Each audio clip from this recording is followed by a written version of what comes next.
tripping, now I'm blue. Nigga, man, I can't wait for losing cause I got too many haters, man. Used to be the picker, I grew up now, nigga. Player one, player two, show your ass some player three. Up, down, left, right, hit on with a struggle time. Yeah, I smoke this coke, man. Tell me what the number is. 1.0 you can't help but find it. Yeah, nigga, man, what niggas in the safe, man. All I smoke is chronic, run my pointers like I'm Sonic from the hood, I speak with mine. That and economic shorty, we can link like Zelda, got broken you a billion, like your money look like Tempest, I don't know what else to tell you, everybody got a girl, I like the golden. Nigga, I just told you, I'm talking bitch, we need to take a break and see us face. Nigga, all I know is gang fight, cause they play like money strict like jogging, man. Rubber bands and yeah, man. I'm up out that water, niggas trying to save my battleship. Because they push me up, smoke when I put back in chips. Nigga, I ain't jam, man. Bitch, I'm ballin'. What to call it, but I swear I lost my man. I got to snap back to the gap. I ain't sparing nobody. Finish, big talent. You start tripping now, nigga. Nigga, I can't wait for losing cause I got too many haters, man. Used to be the picker. Grew up now, nigga. Player one, player two, show your ass a player two. Up, down, left, right, hit them with a struggle time. Yeah, I smoke the stones, man. Tell me what is over, man. You can't go behind it. Yeah, nigga, man, what we do is safe, man.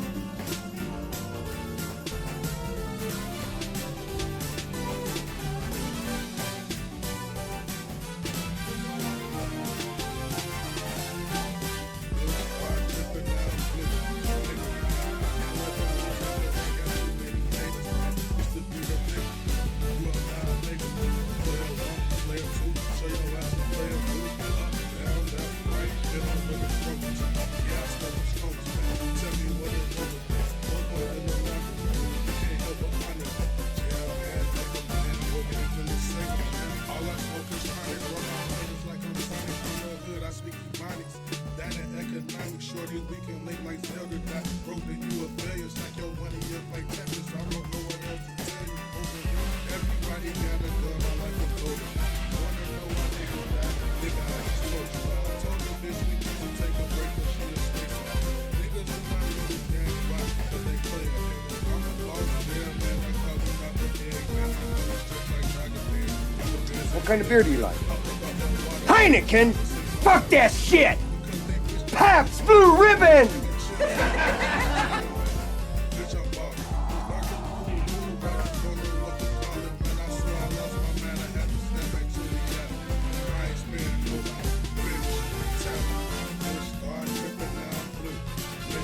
What kind of beer do you like? What kind of beer do you like? Heineken! What kind of beer do you like?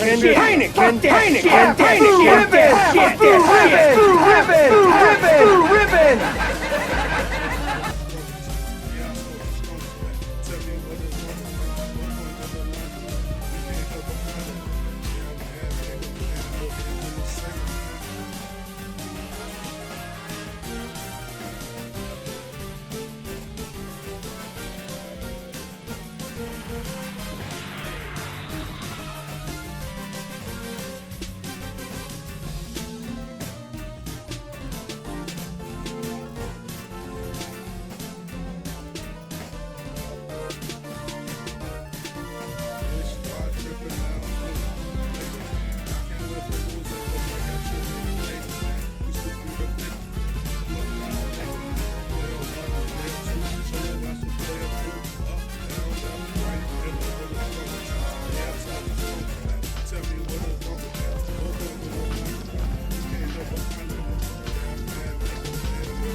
bitch, I ball.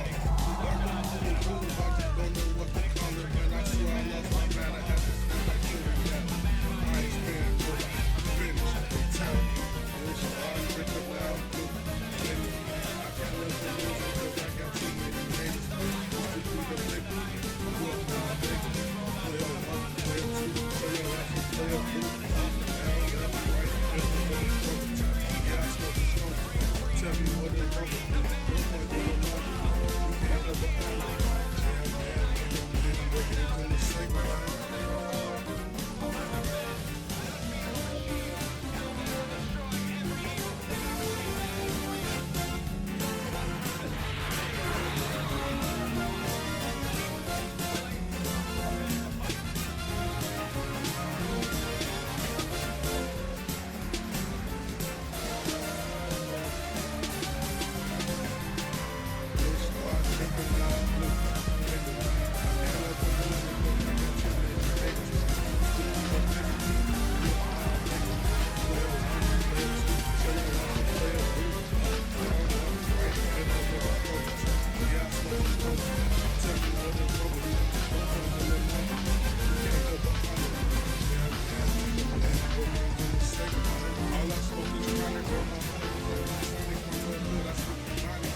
No point in the money. You can't ever find it. Damn, man, didn't make it into the sacred line.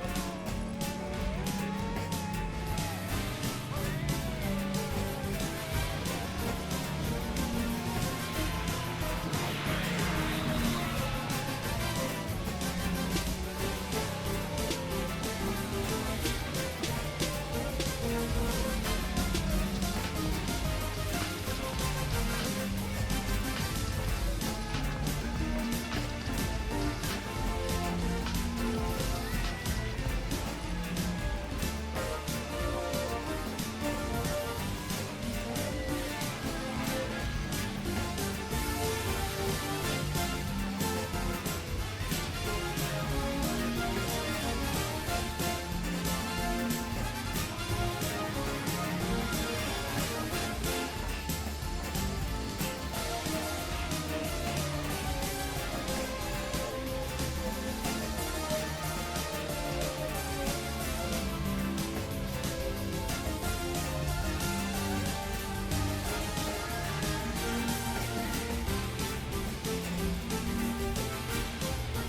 Get on that dunk!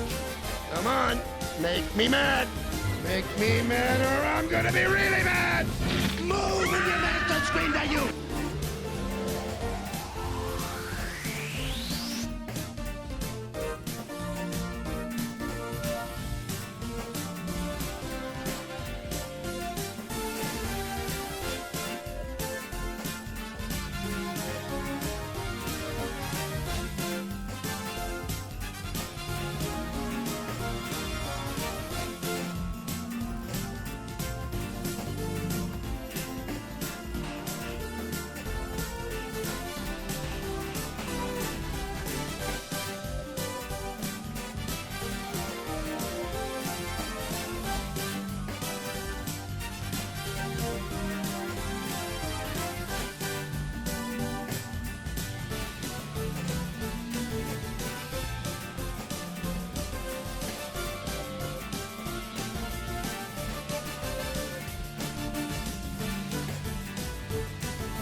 chasing all around. It's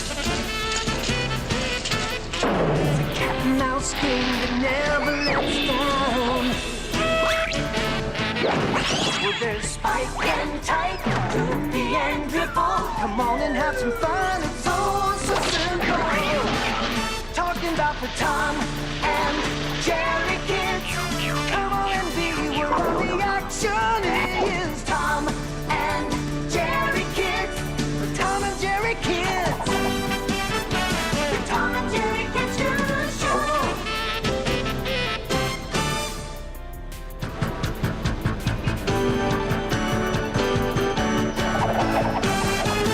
It's the Tom and Jerry kids.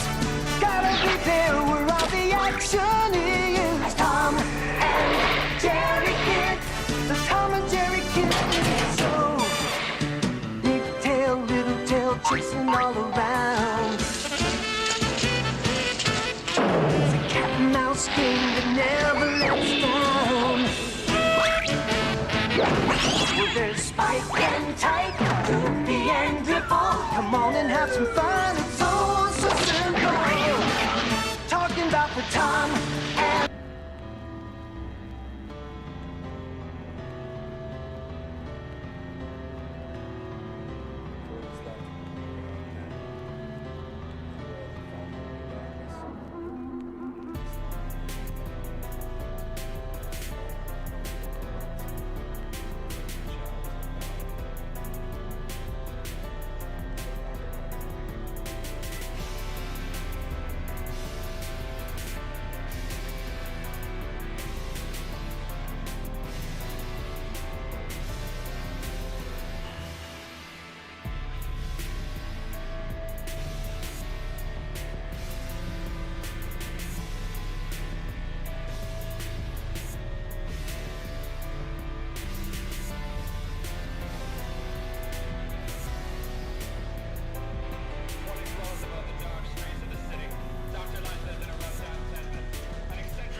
I'll give him one of these, and I'll give him one of those, and one of these, and I'll give him one of those, and I'll choke him like this. All right, I'll choke him like this, and I'll give him. Oh yeah.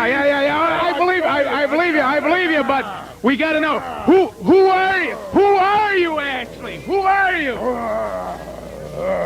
What's your name? Okay, I understand. Right. Hey, Sinister, come on in here. Big Daddy. Hey, I think we need a little interpretation. Who or what is it? All right. I'll give you interpretation. Because that's what they do. He gives them one of these, and he gives them one of those. And you know who he gives it to? He gives it to Bruiser. Give him one, Daddy. That's right. That's it. Man, look at...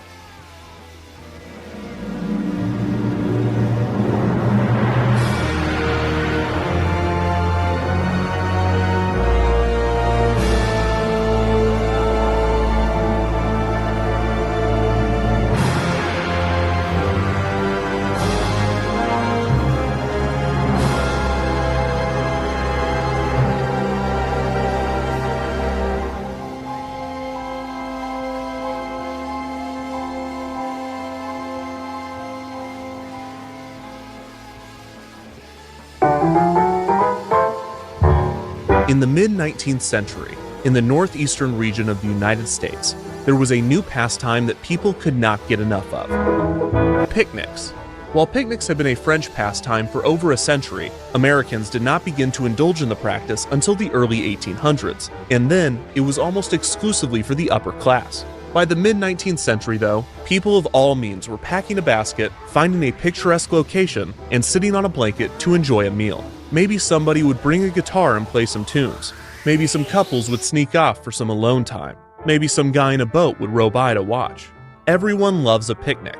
And for those living near Pittsburgh, Pennsylvania, one of the most popular picnic locations was Kenny's Grove, a beautiful section of a farm owned by a man named Anthony Kenny. Located southeast of Pittsburgh in the Mifflin Township, Kenny's Grove was a popular picnic location with a beautiful view of the Monongahela River Valley. The area would become so popular in the latter half of the 19th century that in 1898, the Monongahela Street Railways Company sought to create a picnic park at the end of their Mifflin Garfield streetcar picnic? line. The company leased land from the I don't Kenny know. family and renamed the picnic area to Kennywood Park. This type of trolley park was common throughout the United States, and they were typically created to increase railway profits, especially on the weekends. As with many trolley parks, Kennywood Park would not remain a picnic park forever. In 1898, just a year after leasing the land, Monongahela added a dance pavilion, the casino building restaurant, and Kennywood's first ride, a carousel. The following year, a bandstand was constructed, and the year after that, in 1901, Kennywood built another new ride. Yeah, I don't know how this connects to Garfield. We'll see. Oh yeah, welcome in, Stonk. I forgot to say. Inclines or declines. The water in many of these rides are moved, as the name suggests, by a mill. Old mills were best known for their significant indoor stretches that were most often in pitch-black darkness. This led many couples to take advantage of the dark portions for romance-related activity, leading to the old mill getting its more recognizable name, the Tunnel of Love. These seemed to sprout up all over the place in the late 19th and early 20th century, in World's Fairs, state fairs, trolley parks, and amusement parks, and their reputation soon became a marketing ploy, with more and more old mills receiving branding of a romantic or sexual nature. The Old Mill at Kennywood was one of the first Old Mill rides, and although it was never branded specifically as a Tunnel of Love, local couples found that it worked just the same. Kennywood's Old Mill would receive several themes and overlays during its first few years of operation. It was first themed to the Fairyland floats, then to the canals of Venice, and later to the Panama Canal, which at the time was an extremely topical theme as the actual Panama Canal had just debuted. After the Panama Canal theme, the Old Mill became the Rapids Gorge, and then the Fairyland floats again, before returning Looks like to its it's classic gonna name, take the a Old while Mill. before In Garfield 1922, the is ride a part of underwent this. refurbishment and received a new facade to appear more like a New England mill, and had its ride system overhauled and enlarged. Arguably the biggest change to the Old Mill in its early years would come after the ride caught on fire and burned to the ground, being rebuilt for the 1926 season and receiving new theming with comic supplement characters, including Happy Hooligan, the Katzenjammer Kids, and Jiggs and Maggie. In 1936, the Old Mill was redecorated again with 8 new theatrically lit pictures. Never heard of refurbishment to the ride occurred in 1940. During the season, the Old Mill Jigs and received a Maggie, renovation with new animations. The refurbishment featured 7 Jigs well-known and Maggie, characters my from comic favorite, strips yeah. and cartoons, including Blondie, That look, Popeye, there you go. the That's Lone Ranger, the Little that's King, what I was Tarzan, thinking of. Gulliver, and Little Henry. I'm not In familiar 1957, the with Old Mill was Jigs themed to and Maggie, In but 1957, the Old Mill was themed to a trip around the world. The comic characters were replaced with scenes of Hawaii, a kangaroo in where is Australia, this? a tiger in Asia. Refurbishment to the ride occurred in 1940. During the season, the Old Mill Blondie received and a renovation with Dagwood. new animations. The refurbishment featured 7 Damn well-known it, where the characters fuck burned to is the it? ground, being rebuilt for the 1926 season and receiving new theming with comic supplement characters, including Happy Hooligan, the Katzenjammer Kids, so look and at Jiggs and Maggie. Jiggs and Maggie. That's the same shit as So who ripped off who? Blondie and Dagwood? In 1936, the old mill was redecorated again with 8 new theatrically lit pictures. Another major refurbishment to the ride occurred in Bunch of 1940. ripoffs. During the season, the old mill received a renovation with new animations. The refurbishment featured 7 well-known characters from comic strips and cartoons, including Blondie. There, Blondie and Dagwood. That's the same fucking thing. Popeye, the Lone Ranger, the Little King, Tarzan, Gulliver, and Little Henry. In 1957, the old mill was themed to a trip around the world. Wasn't the that like characters were replaced with scenes of Hawaii, Little a Annie? kangaroo in Australia, What a tiger in Asia, fuck? and Gulliver and Little Henry. Little Henry, yeah. It looks just like Little Annie, or whatever the hell that. The orphan girl. Popeye, the Lone Ranger, but it's a Little boy King, Tarzan, with the same Gulliver, looking and type of Little dog, Henry. I think. Ah, shit.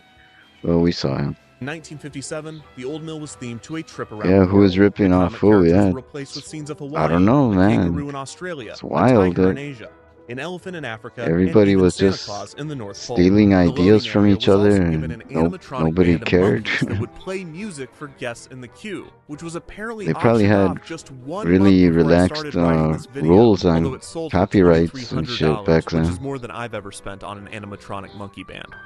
For the 1974 season, the old mill would receive its most significant thematic overhaul to date, becoming Hard-Headed Harold's horrendously humorous haunted hideaway. This re-theme sent riders through an Old West ghost town, with comical and frightening scenes of skeletons placed throughout the ride. Scary. Some of these figures were animated, and sound effects were added to a few sections. This is the first version of the attraction that has been well documented, and it showcases the creative placement of the show scenes throughout the ride track. The Old Mill's middle section consists of 3 circles. In the center of these, outdoor show scenes were constructed, with parts of the tunnel being removed and replaced with fencing so guests could look outside. I like this There are park so also 4 far. show It does buildings where sound dark ride awesome. scenes have been placed. Despite the creative theming of Hard-Headed Harold's Sounds horrendously kinda humorous scary. haunted hideaway, the Old Mill continued to be known for one thing. Kennywood's director of community and government relations put it best, explaining, quote, "It didn't matter what the theme was. Anyone who rode that ride in the 60s, 70s, and 80s, they were not on that ride to look at the scenes." It's a place for cuddling and to sort of make out canoodle. You're a little bit nervous about getting on the Canoodle. old mill with a girl the first time because you might end up getting slapped, but you also might end up getting, a snuggle. In 1984, A the snuggle. Pittsburgh Post-Gazette did a feature Or on a the ride's canoodle. reputation of romance. When interviewed, 15-year-old Missy Stash said, quote, "Everyone goes in there and really goes I at don't it. know about You that should guy. see. Some of the boats come out and there's nobody in them." 61-year-old Ellen Ammon, recalling her old mill trips from the 1930s, I think he'd be hiding remembered on that the boys on would one of bring those string onto boats. the ride. In the dark portions, In they the would brush back the seat. string along the necks of girls to convince them that there were spiders Trying and to water canoodle snakes in with the people. tunnels in an effort to hold them close through their terror. Another Or a common occurrence snuggle. was seeing couples buttoning up their shirts while exiting the attraction. An uptick in romantic activity in the old mill That's the was met cool with an part. I increase like in that. supervision from the Fucking park. weird Kennywood employees would be skeletons. stationed at various points throughout the ride, armed with a flashlight and a disapproving stare. They would rarely intervene if the activity was nothing more than a kiss, but for anything more than that, the young couples would be told to knock it off.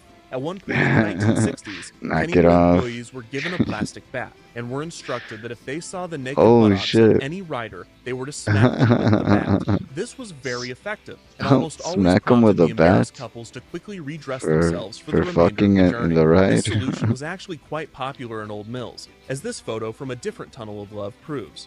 Kennywood would later Damn. install cameras and a PA system, so Fucking that employees could weird. tell riders to stop their behavior So when without they having to came assault up them in with the dark. that tunnel of Hard-Headed love Harold's horrendously humorous haunted hideaway idea understandably dropped and the name, alliterative name in 1992, it was reverting really back meant to the old mill, but to keeping be the like rest of the theme. actual As the old fucking mill in the entered tunnel. 2000s, officially celebrating its 100th birthday, Kennywood was weighing the pros and cons of the ride. Due to its Until age somebody and design, hits you with a the bat. attraction required a lot of maintenance and took up a significant amount What a of land job, at yeah. the park. Kennywood is well known for To be the constantly guy building with the new bats, attractions and creating new experiences to push smacking locals to people come and shit. back each season. So Hey, it was not stop out all of the that question fucking- to tear down the old mill and replace it with something more modern and thrilling. Fucking However, kids. management at Kennywood also cares deeply for the That history of its fucking park, bonk. and few, if any, wanted to see the park's oldest attraction torn down. So 100 years after its opening, I wonder and 30 if years after they its were last still major fucking on the refurbishment, Garfield a refresh of ride the old mill too. was on everyone's minds. Kennywood wanted to find a way to keep the historic ride in the park, but Did update it to the appeal to Garfield modern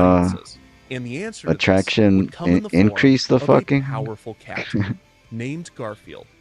Garfield is old a school comic strip written by Garfield? cartoonist Jim Davis that debuted in 1976. The bigger, The fatter eponymous orange tabby Garfield? cat needs no introduction. The general public is well Look aware at of him. his love of lasagna, He's hatred cool. of Mondays, and his trademark laziness. Garfield, along with his dorky owner John, John's naive dog Odie, and a cast of other recurring characters Dorky quickly found owner. their ways into the comic sections of newspapers across Oh, the country. Lyman? By That 1982, guy, the strip I was don't appearing really- in over 1,000 newspapers. Over the next 2 I decades, don't really as know the that comic character that much. rose in Seen him, popularity, but Garfield would spawn an he unprecedented was- amount of merchandise and media. he was including eventually toys, just books, totally video games, TV eliminated. specials, and much more.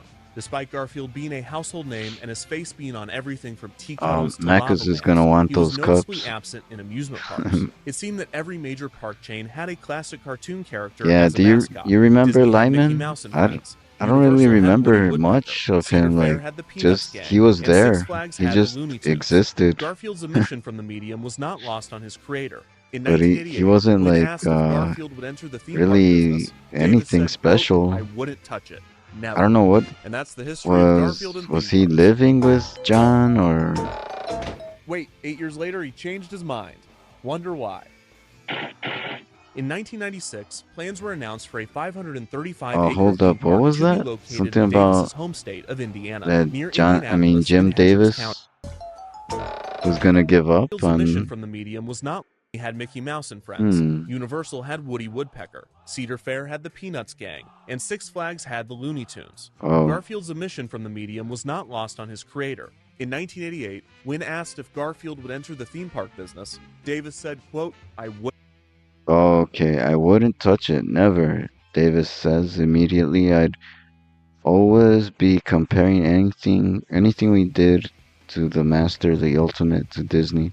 Okay, and then he said the following year, we were like, yeah, sign me up.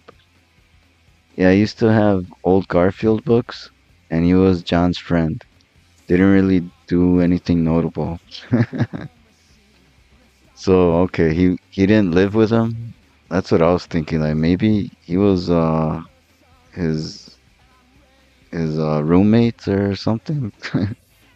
Wouldn't touch it. Never. And that's the history of Garfield and theme parks. The Wait, 8 years history. later, he changed his mind.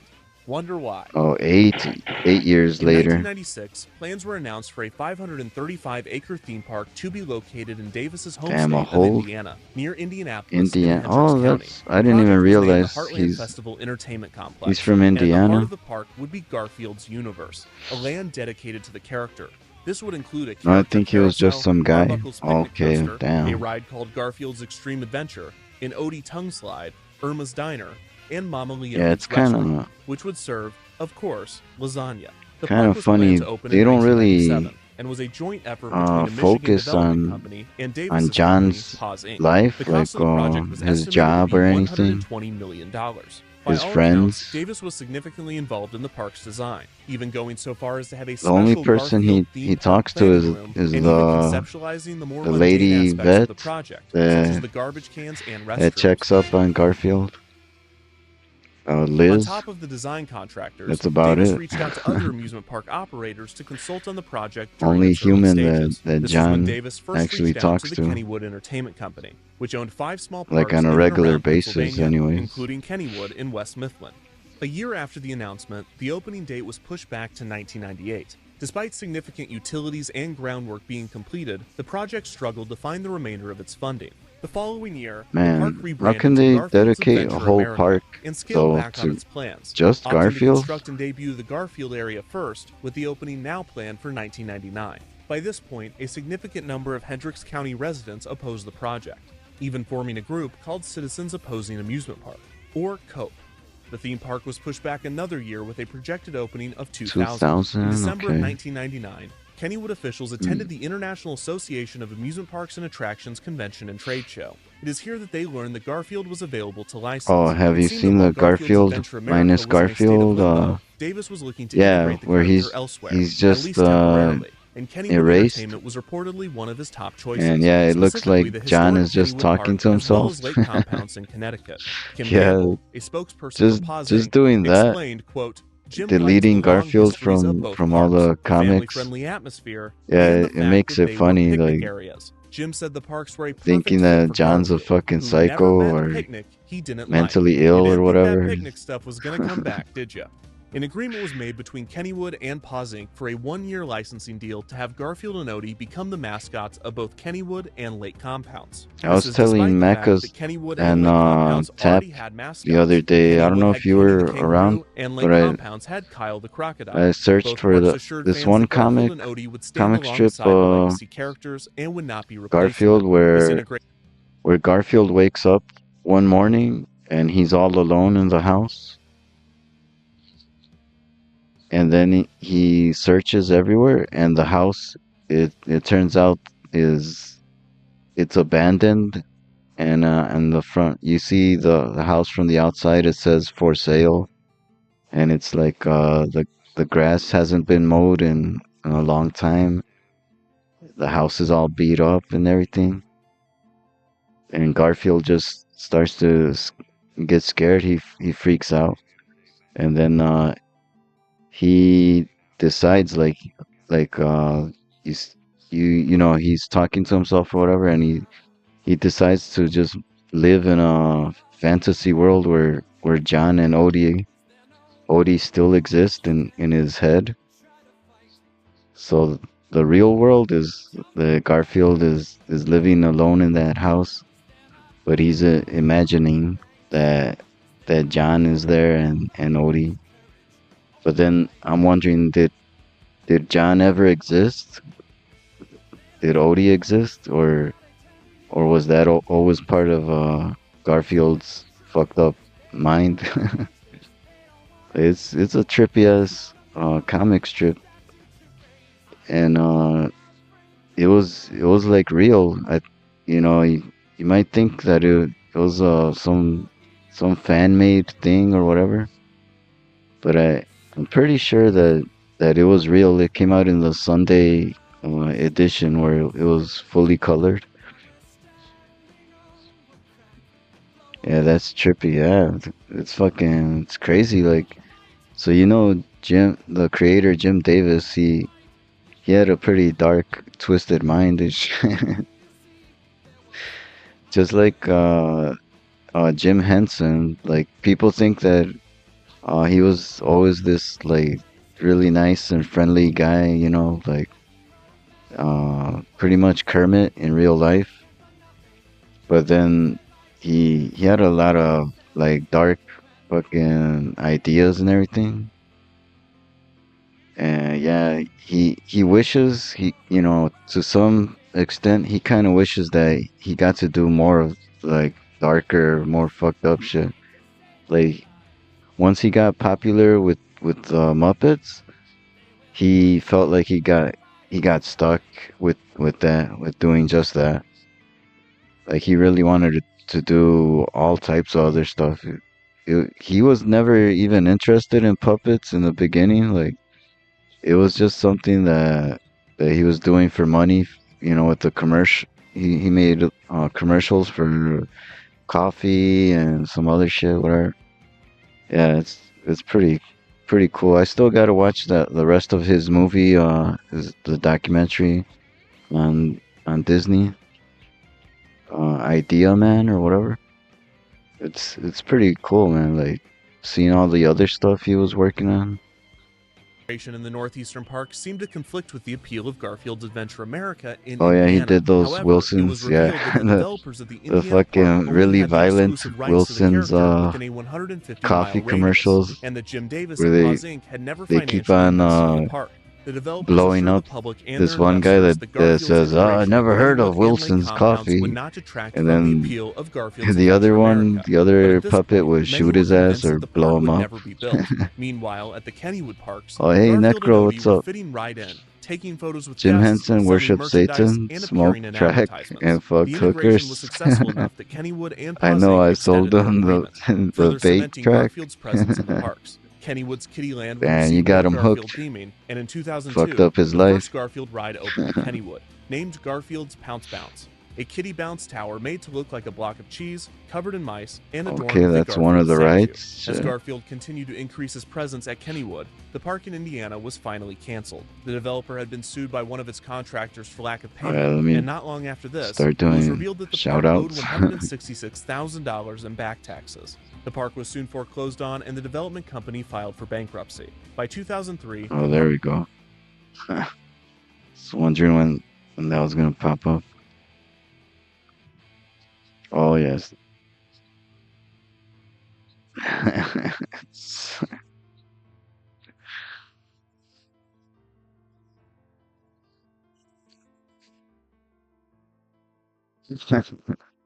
project was dead, and the county was There's redistricting the Necro. land where the park would have sat.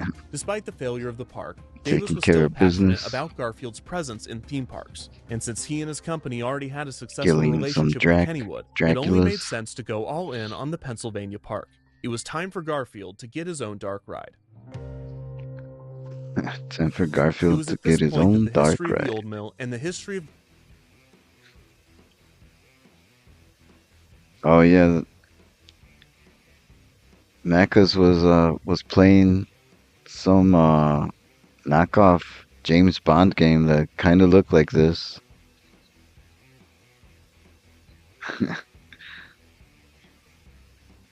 But I was so tired I was falling asleep when he was playing this.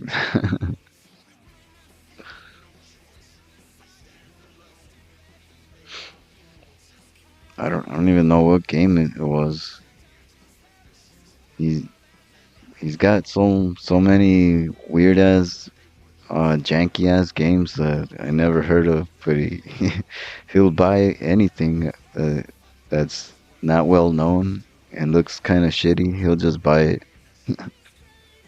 Did he finish that game with the terrible music? Oh yeah, I guess he did. I didn't even notice when he did. Um, I didn't really see the ending. Like I think I just saw the credits rolling, and it just sucked. The ending was so dumb and lame. I didn't really know what was going on. Like the whole game, I don't know what the fuck is going on. It's such a shitty game.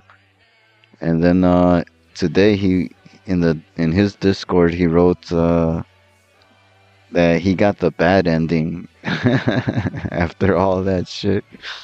He got the bad ending. Garfield collided. What a waste Davis of time. wanted a Garfield dark ride, and Kennywood wanted to retheme the Oh old god, it mill. has The timing multiple was and perfect, yeah, and I even didn't know better, that either Kennywood until already had a he designer in brought that mind. up. I was like, Larry fuck. Kirshner, the owner of the haunted Why house design firm Halloween why would they Productions, make had recently multiple installed an endings for attraction that? at Kennywood, telling park management that if there ever came an opportunity to design a dark I ride, guess Kirshner the and whole Halloween game Productions is wanted it. excessive, Kirshner so recalled wanting to design a why dark ride not so fucking bad that make he would a almost do it 100 for free. endings? When the Garfield Old Mill retheme was discussed, Kennywood reached out to Kirshner, who happily accepted the job. Kirshner's plans for the attraction included animatronics and Oh, and he 3D said that effects, and his he background in couldn't haunted just go houses back would to lead him his to make a last Garfield ride with save horror and and comedy aspects, try to not look for dissimilar the to good Old Mill's ending or whatever. Haunted Herald theming. That However, the game Kirshner's plans were forces too you to ambitious. start all He over recalled, from the quote, "We beginning. wanted to make it look like a billboard smashes open and there's a Fucking Frankenstein food that character, piece of and shit then we squirt them punishes all with you water. one I wanted to last do other time. CGI effects so it wasn't so static and so the characters were interacting with them. Such bullshit, Obviously, big yeah, effects man. like this were God difficult damn to it, achieve that in the game is retheme's limited budget. But it's the team just ran into fucking another torture, issue man. entirely. Kennywood officials explained to Kirshner and Halloween Productions that, quote, "We can't make it too great because too many people would want to ride it. It has a pretty limited What? capacity since it's a boat ride." Pete Can't McEnany, make the the ride general manager too of Kennywood great? Entertainment, remembered, quote, "One of the things we had to do was not make it too spectacular because it doesn't have a high capacity. So with a small budget What and an the- explicit directive to how make the ride no stupid better is than that? good, the team marched forward." Kirshner imagined guests riding through the old mill as though they Make were the riding ride through a Garfield book. suck The premise for the so ride was that that Garfield was not many having a people nightmare, get to which would ride give it. the team an What kind of excuse to fucking incorporate logic is horror that? elements and retain some of the dark portions. One point of contention in the ride's history was the involvement of Jim Davis and Paws Inc. While Davis certainly wanted the ride to be built and approved it, there was a dispute as to how involved he was in the creative process. McEnany recalled that Davis wrote the script for the ride and drew the concept art, but Kirshner recalled, quote, "We did 20 or 30 drawings. He didn't do anything. I never talked to Jim Davis. The biggest thing was he or someone gave us some Garfield books, and then we had to figure out which story we wanted to tell." Despite the obstacles, I wish Kirshner I and had Halloween some of Productions those. were able to pull off a substantial retheme I to used- the old mill, used to like, resulting in the most elaborate overlay in the I ride's guess I would 103 check them year out of the history. school library How this or version would be something. received by the public, though, was still uncertain. Oh yeah, I wish I actually collected those. On May 1st, 2004, Kennywood opened for the season with a brand new attraction, Garfield's Nightmare. The retheme to the old mill was dedicated with a small Garfield's ceremony, Nightmare. at which Garfield and Odie took their first ride. Kenny the Kangaroo was also in attendance, although he could They not can't fit into fit the on boat that with the ride. other characters. Wait, who the hell is that?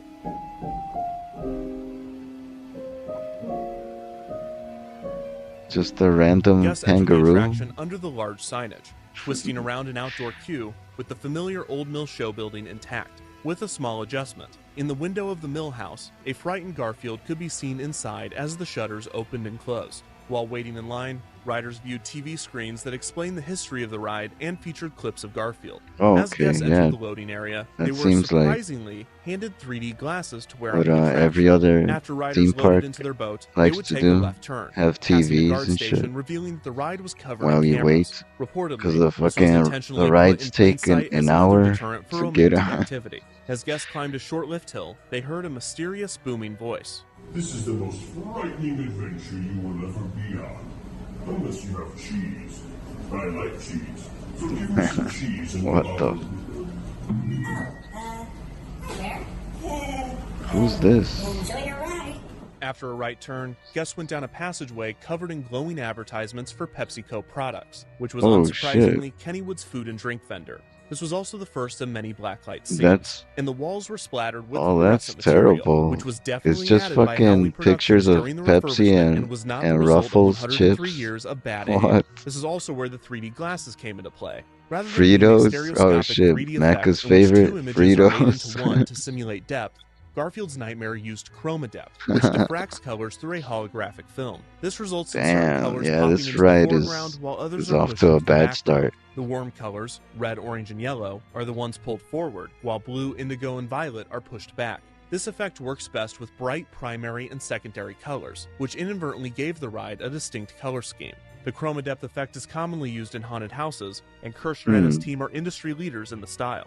A benefit of the style is that unlike stereoscopic I kind of 3D, like that. riders The could view colors ride are without fucking glasses, crazy. and would not have the ghosting effect seen when watching a polarized or anaglyph 3D setup without glasses. A nice, possible coincidence was that Garfield was famously Hey, orange, so Kaiser. the character would always pop to the foreground, while the background and other characters in the ride would be painted with blue or green colors. If you'd like to try this out for yourself, you can find cheap chroma depth glasses online and watch a POV of the ride with the brightness turned all the way up. It's just like the real thing. After the product placement tunnel, riders encounter their first Garfield strip. You could which depicts experience Garfield the falling ride asleep with after a big meal, those cheap thus beginning glasses. his nightmare. The strips appearing in the ride were previously released Garfield strips and not created specifically for the attraction. After this, guests enter the first scene, in which Garfield's messy house begins to come alive, with the door swinging open and shut. Garfield's voice plays overhead, repeating, I never met an ice cream truck I didn't like. Another strip depicted Oh, Garfield but depressed that's that not he couldn't the catch the ice the cream Garfield truck. voice. In the next scene, the ice cream truck that's finally the new appears, one. but in a twist, the truck, driven by ice cream cones, is chasing after Garfield. Another strip depicted Garfield scaring the mailman, That's a running not gag the- in the comics. the cool the next Garfield. scene shows the mailman smiling as an angry Oh, dog shit, that- opens and closes that its dog's jaws. pretty The next scary. strip features another running gag from the comics, in which Garfield torments spiders. Predictably, the next scene is of a large spider tormenting Garfield. This pattern continues with another running gag, Garfield eating a fish in a fishbowl, followed by a scene of a fish eating Garfield. Oh. The most terrifying part of the ride thus far is arguably What this kind of beer do you chair. like? While not explicitly Heineken! referenced in the ride, Fuck another that running gag shit! from the comic strip is Pabst Garfield using Blue John's chair Ribbon! as a scratching post, and it appears that this chair, while not getting direct revenge on Garfield, is having a great New time beer watching. alert, The next stonk. scene shows Garfield's vet Liz Just added holding a that giant today. needle, with Garfield tied up by a rope, held by an Igor-type character. The needle would blow a puff of air onto riders. Another strip depicts Garfield attacking the pizza delivery man, and the next scene shows the pizza delivery man and evil pizza boxes attacking Garfield. The next strip and scene is a break from form. The strip depicts Garfield mentioning that he's going to the kitchen, with a depressed-looking John saying nothing. The next scene is one of the most difficult to decipher. On the right side of the boat, the appliances in the kitchen have come to life in menacing fashion, while boxes of lasagna have formed a kick line on the table. On the left side of the boat, a terrified Garfield is surrounded by an evil-looking John and a monstrous Odie, who appears to have torn off his long tongue and wrapped it around his body like a coat. What? There is also a zombie hot dog Whoa, monster strapped to a that's- table wearing sunglasses. The final strip and scene shows John asking Garfield to catch mice, That's which pretty Garfield sick. refuses to do. In the comic strip, Garfield Odie will do just ripped about off his anything tongue besides and mice. Despite this, in Garfield's wrapped it nightmare, around the mice himself? still want What revenge the on him, hell? cooking up a cat stew. As the Hey, ride nears its those, end, the what's characters up? that were tormenting Garfield moments ago are now lined up, smiling as the boat passes. Garfield's Welcome in, voice instructs those. guests that a photo op is coming up. Oh yeah, got a photo opportunity coming up. Doesn't get any better than that. Yeah, Mouse that's from the that beginning of the new ride instructs guests to Garfield smile voice as a I don't large really camera is like. clearly placed so the guests may pose. Oh shit, that looks really dark. I can't see. Oh, there we go. No wonder.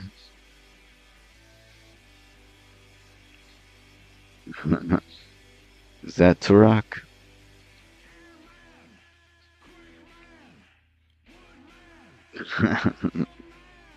For the picture.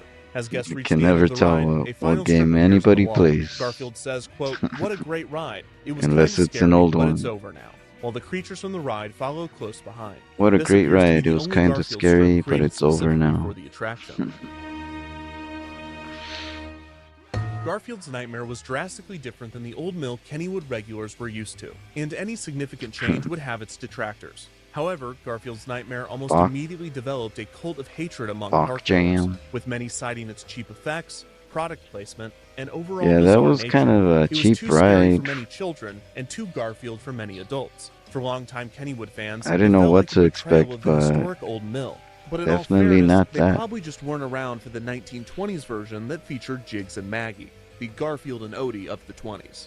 As far as the Garfield ride goes, it successfully Jiggs featured and- many and classic Maggie. characters and famous scenarios from the comics. And the original art that Kirshner and his team created for the ride looked like it was pulled straight out of a Garfield strip. Despite the low budget, the attraction featured solid gags and some terrifying imagery. But who cares what Kennywood regulars, Garfield fans, or even children think? The real demographic that matters is the one that gave the old mill its century-long reputation: young couples. In a Pittsburgh Post-Gazette report before the ride's opening, Kennywood officials assured fans that, quote, "We haven't messed with what made the old mill," which the Gazette took to mean that, quote, "Couples Couples. will still be able to find a suitable spot along the way to, exchange pleasantries." Well, This persistent mentioning in official media of the ride's reputation as a love tunnel sent me So down a rabbit they- hole that I could not have anticipated. Full disclosure for anyone that is not aware, every amusement park ride you have ever been on or will ever go on has been the setting for some funny business. Whether it's at your local amusement park or at Walt On Disney roller World, if you coasters, can be really? seated within arm's reach of another person, someone has found a way to do something on that ride. I talk about amusement park rides all the time, and I never mention this, because it's never Well, I guess they notable. could It's do just a given. something. However, in all of my research, I have never could come do across some a things ride in that- which major publications, journalists, have reported consistently, constantly, on a ride's reputation like the old mill at Kennywood. I found a newspaper article from 1934 talking about how the ride is a great spot for couples, and the 1984 article in which couples were interviewed about their Still romantic love activity Kennywood's pushed me Hideaway. over the edge. Not what I meant.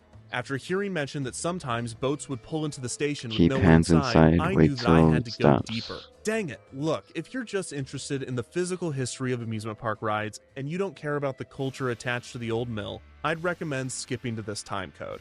For those remaining, What? there was a significant amount of documentation as to how Kennywood attempted to police young lovers on the ride, but little was known on how these riders were able to accomplish some of the feats that they were boasting about. Were these legends true, or were they fiction? In the name of research, I tweeted the following: "Have you or someone you know ever made out or made love in the Old Mill Dark Ride at Kennywood Amusement Park?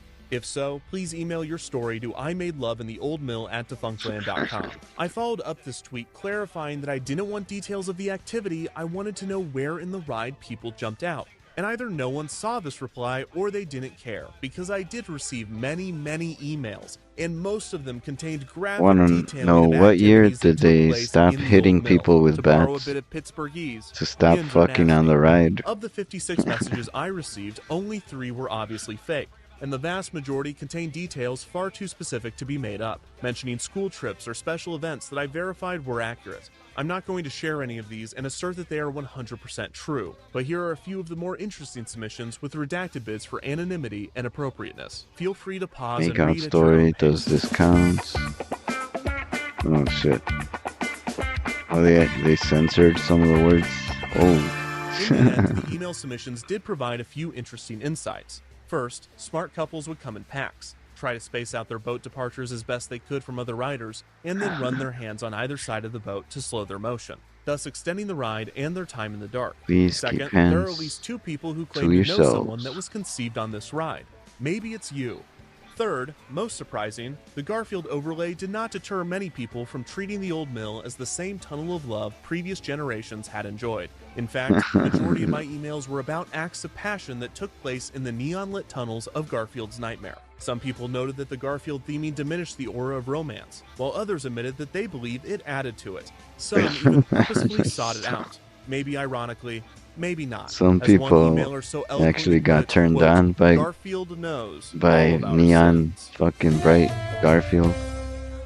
Perhaps the greatest sin, though, was the lack of upkeep and proper maintenance that Garfield's nightmare experienced. Within just a few years, the screens in the queue were removed, and many of the effects in the ride stopped working. The audio cues were off or missing, and the video of the mouse at the beginning sometimes wouldn't play. The neon paint started to fade, diminishing any effect the 3D glasses had. The 3D glasses themselves would often not be handed to guests, and it seemed they were eventually phased out altogether, although they would reappear infrequently. When guests were given No 3D glasses. the often What the- rambunctious riders would make a game out of throwing them onto the ride, trying to land them in the mouth of the dog or hit certain Oh, objects. Oddly, damn. the upkeep of the ride was so poor that the whites of the eyes of the characters in the blown-up comic strips were either faded or removed, resulting in them appearing permanently blackened. All of this somewhat added to the uneasy nature of the ride, but it really just showed the attraction's lack of upkeep. Other than this, the ride lived a quaint, quiet Ads existence coming up. with no major changes or updates. Year after year, Kennywood would open for the season, and Garfield's Nightmare would open with it. In 2007, a Nintendo Oh, DS is that platformer it? named Add in progress. Yeah, okay. Oh, what the DS Garfield? Garfield's Nightmare the game? Shit. What the? Alright, be right back.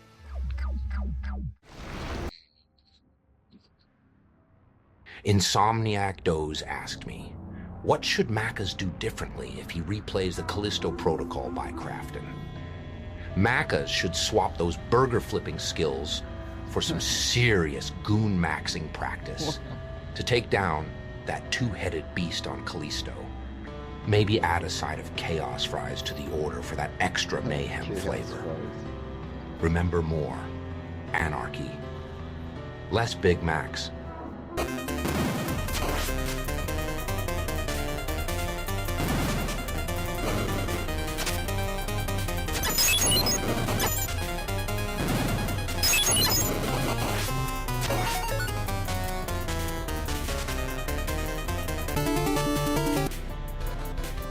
Hey, what are these jerks doing here?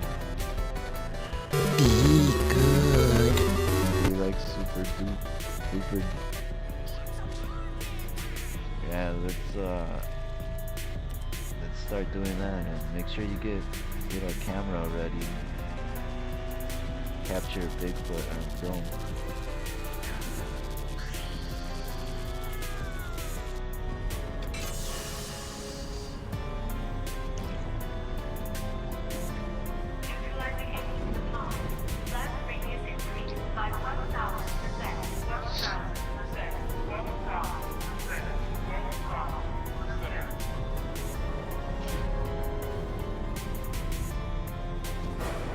Oh shit. With me.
Mega Mac 10 asked me, what game should I play next?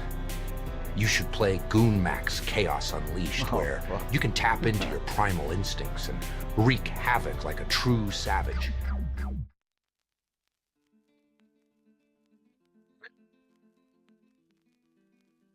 There we go. And Garfield's Nightmare would open with it. In 2007, a Nintendo DS platformer named Garfield's Nightmare was released. But besides the title, the game is in no way connected to the ride. In 2011, the Garfield comic strip featured Garfield, Odie, and John going to an amusement park named Kittywood, which appeared to be a parody of Kennywood. After 2008, Garfield and Odie were phased out as Kennywood mascots and stopped appearing in advertisements. Kangaroo. Kenny the Kangaroo reclaimed his throne in Kenny West the Mifflin Kangaroo. and even got a sidekick. Does he look familiar? No. It's the sign. It's the Kennywood sign. You can meet the sign. Kennywood would eventually integrate Thomas the Tank Engine and the Pittsburgh Steelers into attractions at the park. And the new properties fit into Kennywood much more. They weren't creative enough to come up with a different animal or something. Garfield's Nightmare continued to operate, year after year, with no end in sight. This was until 2019, when news broke that Paws Inc. was being acquired by Viacom, and the rights to Garfield would be utilized by Viacom's subsidiary, Nickelodeon. This also put Viacom in charge of the character's licensing. Viacom immediately began tightening the brand's image, and the company told Kennywood that if they wished to continue to operate Garfield's Nightmare, the licensing fee would be increased significantly. This pressured Kennywood into removing the Garfield's Nightmare theming from the old mill, and no one at the park put up much of a fight to save the ride. Garfield's Nightmare had operated for 16 seasons, and for many, that was 16 too many. This is not to say that the attraction had no fans, as in those 16 years of operation, an entire generation of Kennywood visitors had experienced the ride as their one and only version of the old mill. In March of 2020, Kennywood's YouTube account posted a video titled The History of the Old Mill at Kennywood. The video started as a Ken Burns-style theme park documentary in a similar vein to other YouTube channels that I'm completely blanking on. However, halfway through the video, it was revealed that this was not just a retrospective of the old mill, but it was also an announcement. We're going to be bringing back the old mill as so many of you have requested and restoring the ride to the retro Western theme. The news was celebrated by fans who cheered, "The nightmare is over," and the Pittsburgh City Paper's headline read, "I hope they serve lasagna in heaven." During the off-season, the ride was gutted and completely rethemed. Unfortunately, all of the props from Garfield's Nightmare with a direct tie to the Garfield brand were destroyed at the demand of Viacom in order to prevent them from being sold or ending up on the black market. To ensure compliance, Kennywood had to film employees completely destroying the Garfield props. The opening of the ride would be delayed due to the COVID-19 pandemic, but when it debuted for guests in July of 2020, when Kennywood opened for a shortened summer season, it was met with positive reviews. I'm sure a lot of people Old West Ghost Town theme would have paid good money for that. Ride. Despite the massive overhaul, the new theming utilized multiple props and effects Any from of those Garfield's fucked Nightmare. up The new Old Mill also had multiple tributes to Kennywood history, including references to previous Old Mill iterations. For instance, the appearance of a character named Harold, referencing Hard-Headed Harold's horrendously humorous haunted hideaway. The scenes also featured multiple orange tabby cats throughout the ride, and a tombstone in a graveyard read, "G Nightmare. I hope there is lasagna."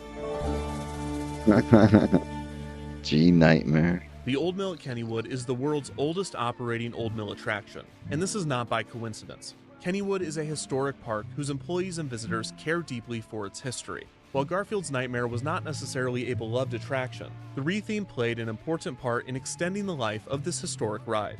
While some might remember Garfield's Nightmare for its neon paint and surreal visuals, like any Old Mill retheme, most Kennywood guests will remember the attraction for something else. While most of the emails I received detailed explicit and often disgusting acts of passion that took place on the Old Mill, my takeaway was not that the ride should be burned to the ground for the good of the general public. In fact, it was quite the opposite. The romantic activities that happened within the walls of the Old Mill, as humorous and crass as they could be, reminded me of something that I've always believed. Theme and amusement parks are special environments, where some of our strongest memories are formed, whether that's thrill, imagination, or even love. Hearing people of many different generations share how this one ride impacted them was surprisingly moving. To hear stories of young angst, the nerves of going on the ride with someone you had a crush on, the scariness of having your first kiss, and even missed opportunities, lost loves. For one rider who grew up in a small town, the dark tunnels of the attraction were the first place he felt safe kissing his boyfriend. For a married couple, a trip on the old mill made them laugh and feel like they were in high school again. When the messages weren't overtly erotic, they were actually beautiful, and a good reminder of why I love talking about these parks. They are memorable and exciting places where it's as much about riding the attractions as it is who you are riding with. And sometimes the most memorable experience one can have is getting a kiss while riding a boat through a dark tunnel. And sometimes it's getting a kiss while riding a boat in front of a neon Garfield.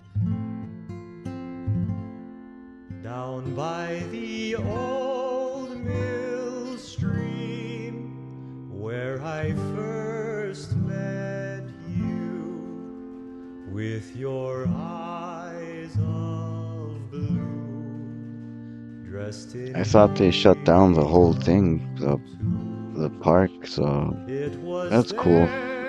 They brought it back. that you loved me true. You were 16. Let's see what else is here. My village queen. Oh, this fucking thing I've been wanting to see. Nope. As long as they've existed, there has been a never-ending discourse around the dangers of video games. The argument has frequently been made that video games, particularly violent ones, have a negative effect on one's mental health. All sorts of games have been labeled as dangerous, from Mortal Kombat, to Night Trap, to Mario Party. Listen, people say Grand Theft Auto promotes aggression, but that's nothing compared to the rage I feel when Mario Party inevitably cheats me out of my win. But whereas those games have been accused of harming people mentally, what if I told you of a game that harmed people physically? A game that was so dangerous it had to be destroyed. What manner of evil contraption can cause such misery with reckless abandon? Kneel before whatever god you believe in and pray for mercy, as we gaze into the abyss of the world's most dangerous video game. Sonic Blast Man? He is greater than anybody else. The man came to save our planet. Why? I don't... That's the Sonic Blast Man. I played that game. Oh, Like so many 90s kids, nothing was better than a trip to was it because you had to play it like that in the arcade? As far as I was concerned, it was the raddest Using place some on Earth. weird ass It had control. go-karts, bumper boats, that weird tank game I never once saw anyone playing. But its main attraction was a massive arcade. I want to play that tank game.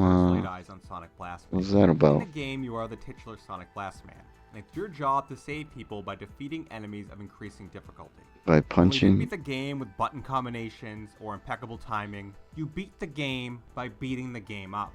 Sonic Blast Man was made by a company called Taito. Taito is probably best known at that point for creating the games Bubble Bobble, Arkanoid, and especially Space Invaders. Did you harm yourself? Not content with creating regular arcade cabinets, Taito wanted to create something different. To do so, they created a unique game that harkened back to the days of those old test your strength with a mallet carnival games. The mechanics behind Sonic Blast Man are fairly simple. I Players played would put on a the boxing Turbo glove and hit a padded Graphics cushion as hard as they could. Sonic Blast The game would Man. measure the I PSI never of the seen hit this subtracted from your enemy's health. this real You get game. 3 punches. I mean If the your real low arcade. PSI was enough, you beat the level.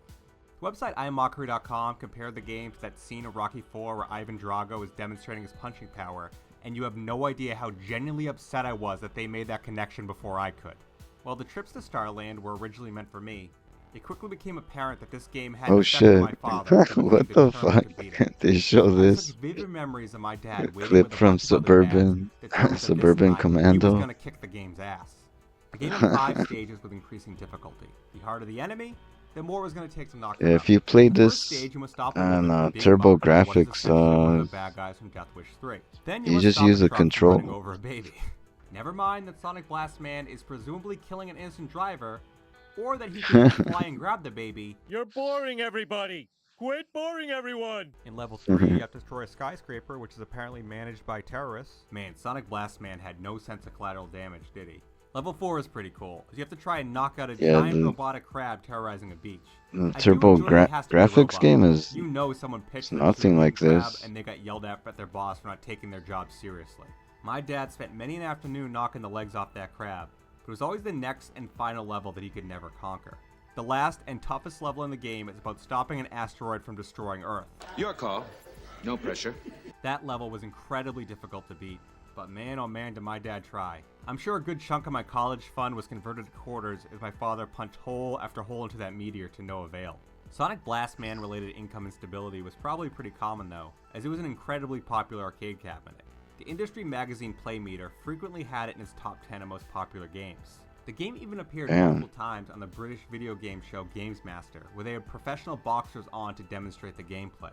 It really says a lot about the differences between England and America, that England got a dark and gritty video game show like Games Master, and us American kids got the guy from Nick Arcade singing his every thought. Waiting for this, they told me so. They're gonna play, don't you know? New people coming to visit me. But I like that show.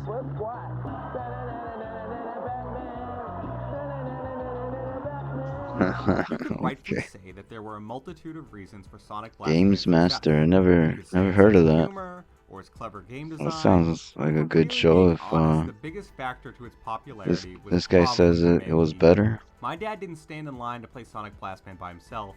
He stood with a lot of other dads, each with something to prove. If it wasn't dads, then it was teenagers trying to impress each other, or more likely girls they liked, by showing them how hard at the arcade. There is nothing a woman finds more arousing than punching a building as hard as you can. Oh, Nick Arcade was better? Does that mean you saw the Games Master? I never even heard of it. Nick Arcade is awesome? I thought so. I liked it. It makes sense. I don't think Nintendo was too keen to thought it was a fun. game that encouraged people to destroy their televisions. I mean, not yet. The Wii was still 20 years away. And what and yes. there goes the tennis racket. Sonic Blast Man for Super Nintendo Fucking was a side-scroller TV's up. game a la a Final Fight or Streets of Rage. The Super Nintendo version did have the arcade levels, but they were bonus stages and were more about timing. Oh, was it instead of Super brute force. Nintendo? The Okay. consensus seems to be that the game wasn't that great, although it does have its fans. The sequel, cleverly called Sonic Blast Man 2, is the game people seem to prefer and received a far better critical reception. So now I have to do that annoying YouTuber thing where I ask a rhetorical question I already know the answer to, but pretend like I don't. So if this game was so popular, how come you never see him anywhere? Well, we're waiting. I had mentioned that so much of the popularity of the game came from the dude's rock vibes that surrounded the cabinet. That was also likely its downfall. I don't know if you know this, but sometimes guys can be very stupid, especially when it comes to safety regulations. The game insisted you wear a boxing glove and stay stationary while punching, but a lot of people took that as merely a suggestion. Instead, they would barehand the machine or get a running start. They figured the cushion would protect them, which was true, And but use they didn't two consider hands? that behind That's that fucking cushion was a dumb. metal rod. As you might imagine, after testosterone-induced wear and tear, the cushion became damaged, leaving that rod exposed. This led to a raft of injuries. Every article I found during my research that mentions having played Sonic Blast Man would inevitably mention one of the author's friends injuring themselves. I read about sprained wrists, cut fingers, and most importantly, broken hands. I say most importantly because a broken hand is what Wisconsin teenager Chad Thayer claimed to have suffered when he sued Taito in 1994 on the grounds that Sonic Blast Man was an unreasonably dangerous game. Oh, man. As far as I can tell, that was the only injury to get mainstream media attention, but it was far from the only injury Sonic Blast Idiots Man hurting caused. themselves According to the US Consumer and then Product suing Safety a Commission, company there were at least 70 for something Sonic they Blast Man did. injuries that Taito is made aware of. That's not including the likely hundreds or maybe even thousands of injuries that Taito wasn't informed of. As of this video, Sonic Blast Man currently holds the Guinness World Record for most real-life injuries for players of a beat-em-up video game. Oh, shit. A record that will likely stand unless Mario Party ever makes it to the arcade. Stop the steal, Toadette! The commission investigated Taito and felt that they had not done enough to prevent those injuries. As a result, Taito was fined $50,000. In March of 1995, Taito saw the writing on the wall and decided to cut bait as they voluntarily ordered a recall of all Sonic Blast Mans in the United States. Their unverified Imagine ruining your arm arcades, to Sonic Blast Man. Yeah. The franchise continued on in Europe and Fucking. Asia, and Taito What if you were like an athlete or something? And you just throw away your whole career, fucking breaking your arm. out there in the wild, just not America. They're incredibly rare in the I United punched States, the game with my bare hand, and it broke its Between the destruction of the lawsuit. old cabinets and the general wear and It's tear of lawsuit video game time. that encouraged players to Yep. commit acts of violence upon itself, finding one in good working That's condition what people seem to be doing in the 90s, I guess. those that experienced it Fucking, they have hurt fond memories. themselves Seeing that giant arcade by doing cabinet something immediately dumb and caused then memory for blaming them. the company Maybe for it's whatever watching they, your father they get did. unnecessarily frustrated he couldn't punch an asteroid to death. The old Maybe lady it's that thinking burned the best way to herself make with sure Fuzzy coffee. notice you is to save this baby from that truck. Or I maybe, think, just maybe, pretty sure it's she because you broke won. your wrist because because wearing a boxing She glove... sued McDonald's and won like $1 million. Thanks for watching my video. I hope you liked it. If you did, please consider subscribing. And also, leave in the comments below any of your Probably Sonic more. Blast Man I related don't know. memories. I have to know. These Did you idiots. break your hand? And if you didn't wear a boxing Why glove, do they use why not? both hands? That seems like it would make it I've had worse. ups and downs. Don't worry about it. I'll get over it. Oh But yeah. not really. Everything's cool. I'll be back. The emotion and the burning desire that I have inside me right now will continue. And I'll be back. But I'm going to tell you something. Personal life, having friends stab me in the back, that's okay. Everything's cool, brother. I'm standing tall, walking tall. Everything's okay. You understand? I had an opportunity to go out there and three-peat as a World Wrestling Federation champion. I worked hard to get that done. Do you understand where I'm coming from? That's a dream that I have and that I had and that I got done. Because that is a passion that I've had to become the World Wrestling Federation champion for a third time. And I busted my butt to get to a point where Jack Tunney would give me a shot at the title. Yeah, that's Vince. Shot, and I rose to the occasion. Vince McMahon. I was there. I did it. When he was that's something that you can't take announcing away from me to walk the down that aisle at matches. Madison Square Garden and be who I am and all that I am. Because I know what I'm all about. I guarantee that I will leave Madison Square Garden WrestleMania 10 with my dignity. But I am a coiled spring, and I will spring on you. I'll spring on Crush. WrestleMania 10, President Jack Tunney, real good idea not to have me in the building, brother. Interview's over. You understand? Done. That's how you end an interview. Interview's over, brother. Are you chosen? I don't know what that is. Fuck that. Next. Oh shit. John McEnroe.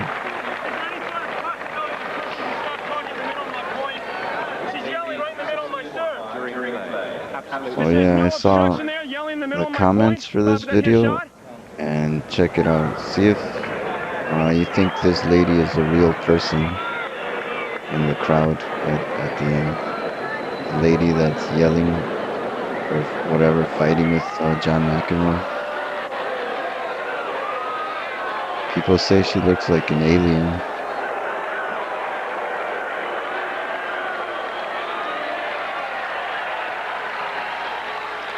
Right here.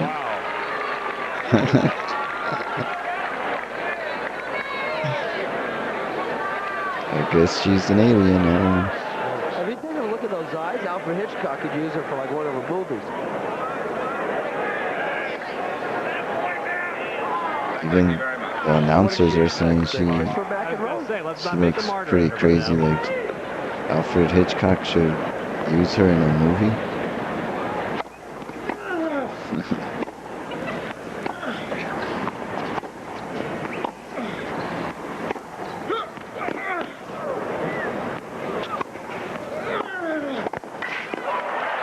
Oh, and he lost.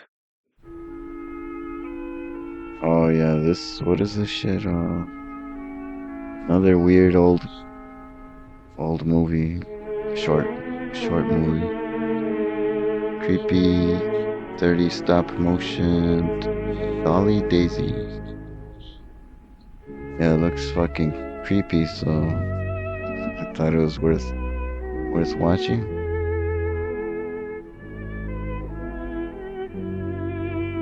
And it's just cool that this shit was made in the 30s? Whatever? Is that what it said? 30s, right? Yeah, 1930s. I didn't know they were even filming that much shit.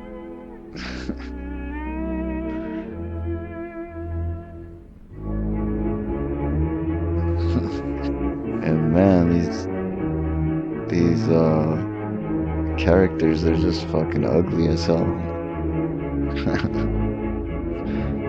Hola, soy Chucky. Look at that fucking.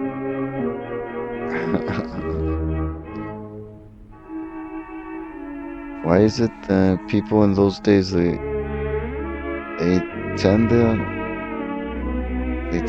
to make cartoons and puppets or whatever like really fucking disturbing.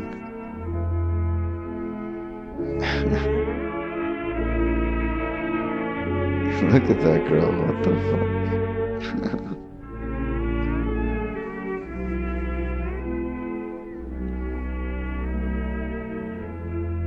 They were against making like cutesy little characters.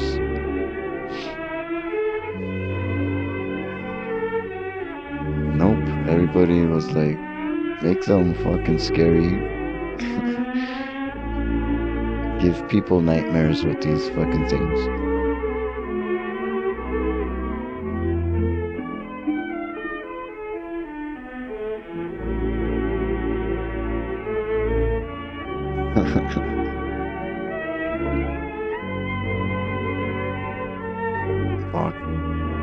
Walk aware.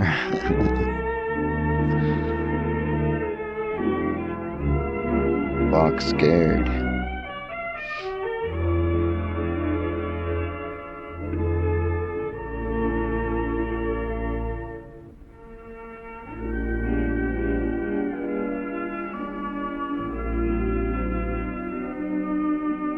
Whoa.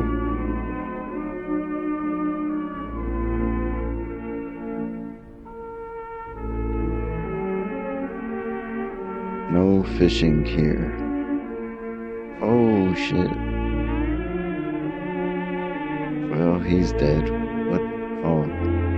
Somehow he got out. And he gets run over. Total chaos.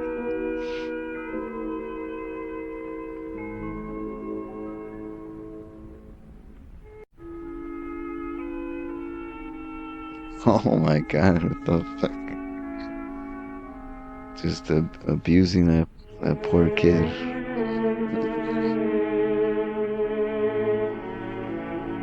And they really don't give a fuck. They just ran him over twice.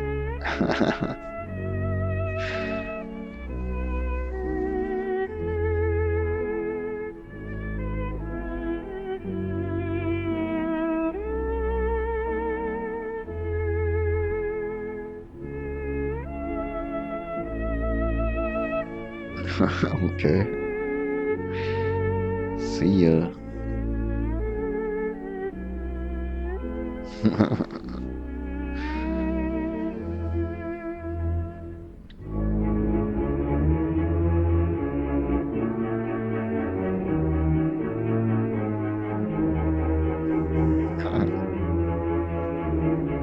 Oh, what?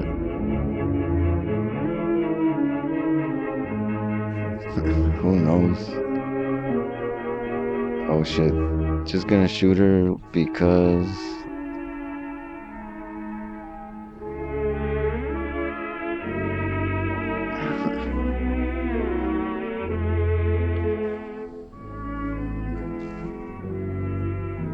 Holy shit.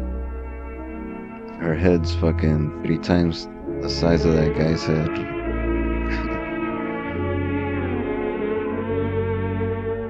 Shoot the moon?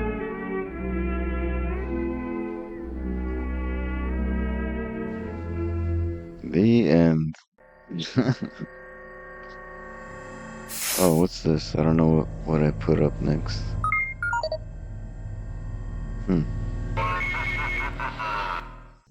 The 1990 film of Teenage Oh. Mutant Ninja Turtles had its fair share of deleted scenes. Okay. And today I want to take Yeah, a I look never at one of seen the this most powerful deleted scene with scenes that most Shredder. fans never got to see for The themselves. Turtles movie. This scene is about the Shredder taking on 4 of his thugs who would receive a punishment for failing their task. The 4 thugs I'm referring to are the ones who tried robbing April O'Neil at the beginning of the film, and the Turtles easily dealt with them, leaving them tied up for the police to recover. And since they needed to be bailed out of jail, they needed to be punished. Here's Hey, the only Brady. leaked clip revealing Welcome the 4 in. thugs attacking the Shredder as he sits effortlessly dealing with each one of them.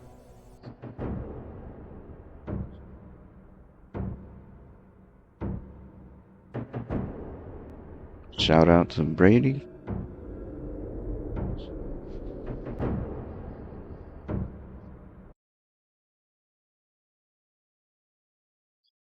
Playing some Kingdom Hearts. I don't know if that's part 2 or what.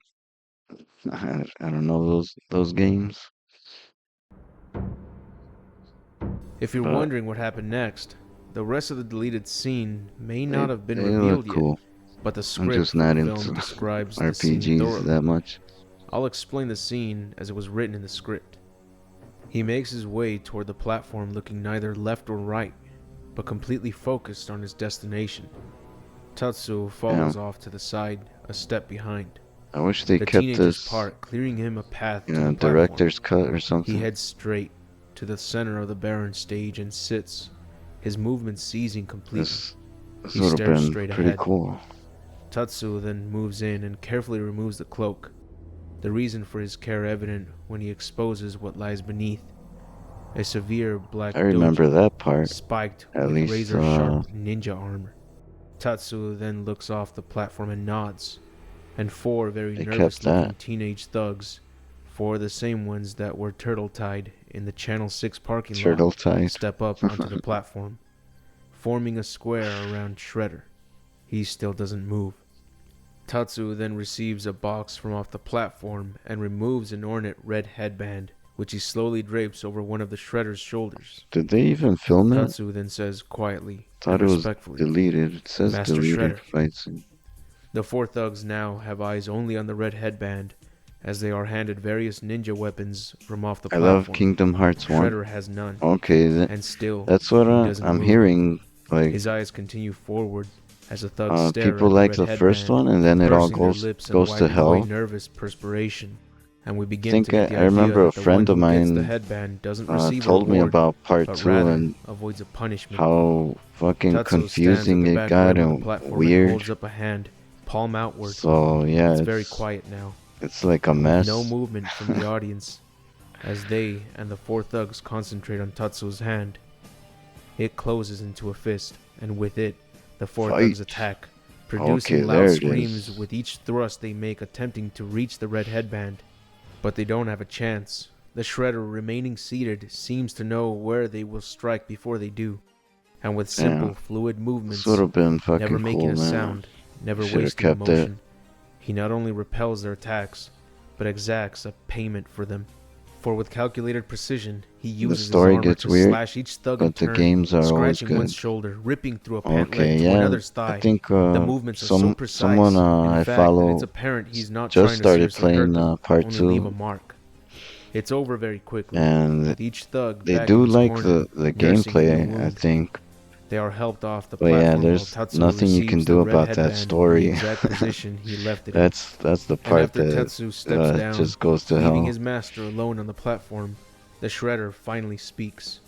His voice as precise as his I movements, wonder if as the razor-sharp as creators his armor. even really Money knew what the paid hell as they were bail doing for your with freedom the story, is or money lost to they were us. just kind of like These fucking 4 have paid slapping their shit debt. together, They will wear their hoping scars for the proudly as best. reminders of their quest to become full members of the Foot.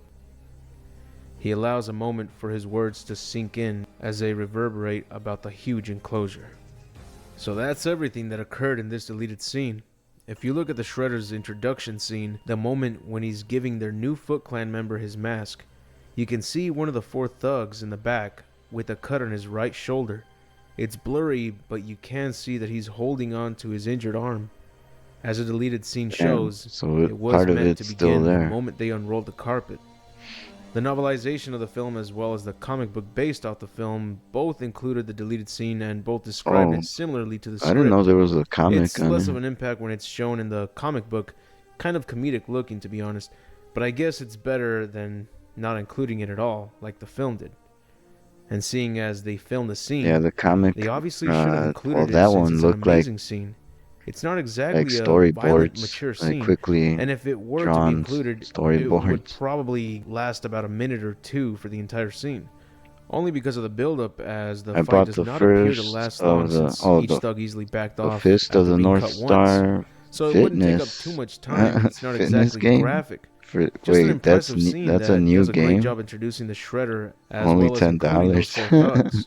See, Yeah, Shredder's intro fitness in the game? film What was the... executed well enough to let you Why? know that he's a very respectful and Why field is it leader. that, However, this deleted scene would that have revealed that just how anime much of a looks threat the fucking Shredder cool. truly I is. really And if it were like to be included, the then the idea audience about would be it, like looking forward to seeing the Shredder face off really against the Tails in violent, the end. and it looks The cool Michael as Bay hell. TMNT film did use a But it similar seems like introduction whenever for there's Shredder, a but it's video game portrayed based far on it, better it in the sucks. 1990 film.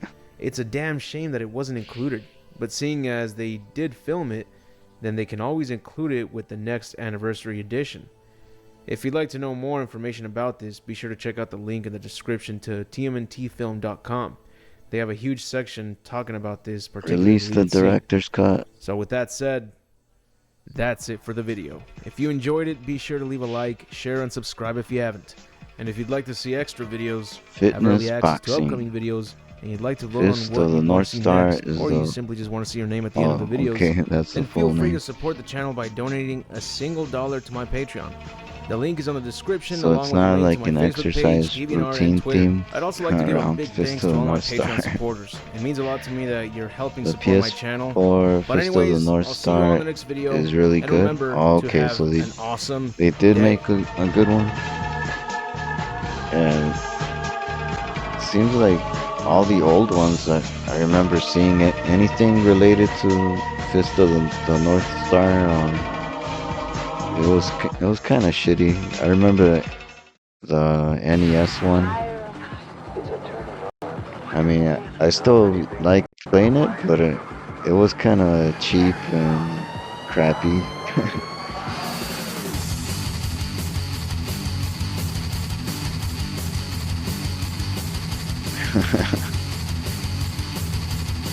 Oh shit, there's a Metroid with a shotgun.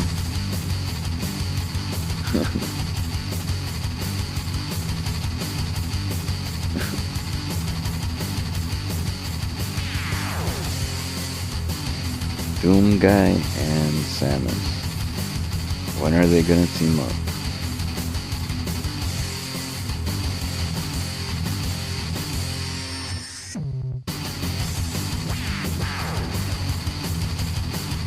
For $10, I figured can't go wrong. So you thought wrong. What? Mindscan bought 3 copies. What the hell for? To give Ralph them Bakshi away? was a trailblazer in adult-oriented American animation, and this Oh, guy yeah. set his own rules for what these movies should be. This approach was a double-edged This guy sword, as even his discusses best films all can feel like a mix 10 of brilliant Ralph ideas and Bakshi rough movies. missteps. While some considered his films too out there, and sometimes insensitive, Too the others out loved his there. initial movies because of the creative value He's they gonna held, and the resell way he them? dealt with controversial What? topics, which is why his movies are the first animated films to get an Like, X are they rating. gonna So let's go cut up to the in chase price? and explore all 10 of Are Bakshi's they, animated are they movies. gonna be Before we get really into our explanation, rare or we have a very something? small request. If you like our content, please support us by subscribing to our channel. This is a small click for you, but for us, it means Oh, I a lot. Thank you. finished Let's begin. Porn Kids 64. It was good. Probably give it a Fritz the Cat, 7.5 overall. 1972. Fritz the Cat starts in Washington Square Park, Manhattan, where hippies are jamming out Yeah, protest songs. not too bad. I guess Fritz, 7. our smooth-talking, womanizing tabby, who's there to pick up girls. And pick up girls Oh he does. yeah, When Fritz some the Cat. attractive ladies show up, Fritz and his pals try hard to impress them. But the girls are more interested in a nearby African-American crow. The girl's awkward flirting with the crow, laced with Gotta watch unintentional this on, condescension, only makes the crow on walk off in Discord disdain. someday. Fritz then swoops in and scoops away the hot ladies. They end up at his friend's place, which was The hot basically hosting a ladies. rave party of sorts. With no room anywhere else, Fritz takes the girls to the bathroom, and an orgy of anthropomorphic cats begins. Just then, 2 NYPD pig officers arrive to bust the party. Everyone piles into the bathroom, and Fritz, stoned out of his mind, hides in the toilet. When an officer barges in, Fritz, high and daring, grabs the cop's gun and shoots the toilet, which floods the place and scatters the partygoers. Fritz escapes during the chaos and ducks into a synagogue, where he slips away A as the synagogue? congregation celebrates more weapons being sent to Israel by the US of A. Oh wait, that's oddly similar to what's happening now. Along the way, he accidentally ignites a race riot and somehow becomes a leftist revolutionary. Fritz the Cat is a biting satire that skewers American college life, race relations, the free love movement, and the hypocrisy of political activists. Damn. The film's production was anything Fritz but smooth. was all Robert about Crumb, on whose comic strip the film was based, was a leftist himself, and he clashed with the filmmakers over the movie's political How stance, would you rate it which he felt against was a too real critical of the left. N64 Made on a game? modest budget of $700,000, the film was Bakshi's bold attempt to expand the horizons of animation. At the time, animation was strictly for kids, but Bakshi wanted to prove it could tackle mature, dramatic, and satirical themes that appealed to adults. He aimed to break free from the Disney-dominated animation market, which lacked independent competition. The movie didn't shy away from controversy, and its raw depiction of profanity, sex, and drug use, especially cannabis, which raised eyebrows among the more conservative folks in the animation industry. Some even accused Bakshi of trying to make a pornographic film, as the concept of adult animation was still new and misunderstood. The MPAA slapped it with an X rating, making it the first American animated film to get such a rating, typically reserved for art house flicks. In the end, Fritz the Cat is a gem of a movie that's a must-watch for Bakshi fans and anyone who likes thought-provoking animated content. You try to use the TTS, yeah, still dead. Heavy Traffic, 1973. The film starts in Gotta live wait action with till at Michael least Corleone, a 22-year-old 20th, virgin who I'm spends his days guessing. playing pinball in New York City, where he muses over philosophical questions. Soon, the scene transitions into an Oh, the animated, game's gritty New York neighborhood. lot Michael's shorter. dad, Angelo Corleone, aka The Angie, platforming is a is struggling fun. mafioso who constantly cheats on Michael's Jewish mother, Ida. That's Their good, relationship that's is a all- mess, with the two all you trying to could kill ask each other for, whenever I they get the think, chance. Michael, unemployed and avoiding his chaotic home life, in a dabbles game in like that, cartoons if and it's- roams if the it's city fun. to soak up its grimy inspiration. He frequents a local bar They where he did a good exchanges job sketches then. for free drinks from Carol, the bartender, who happens to be black, something that is important to the larger plot. Things go okay for Michael for a while. The legless shorty kills a patron who abused the transgender named Snowflake, Holy although she shit. enjoyed it because she was a masochist. Nevertheless, the bar's white manager blames Carol for the loss of property, and she quits in frustration. Shorty offers Carol a place to stay, but she, not wanting to get involved with him, tells Shorty she's staying with Michael. Michael lets Carol crash at his place, but the increasingly toxic environment at home pushes Michael and Carol to leave. They dream of moving to California to escape Shorty, who's been stalking Carol since she quit the Live bar. action Meanwhile, and Angie wants to kill his animation. son for dating a black woman. Before when push Cool comes World. to shove, the humble cartoonist also takes the path of crime, with Carol as his partner in crime. Heavy Traffic is Ralph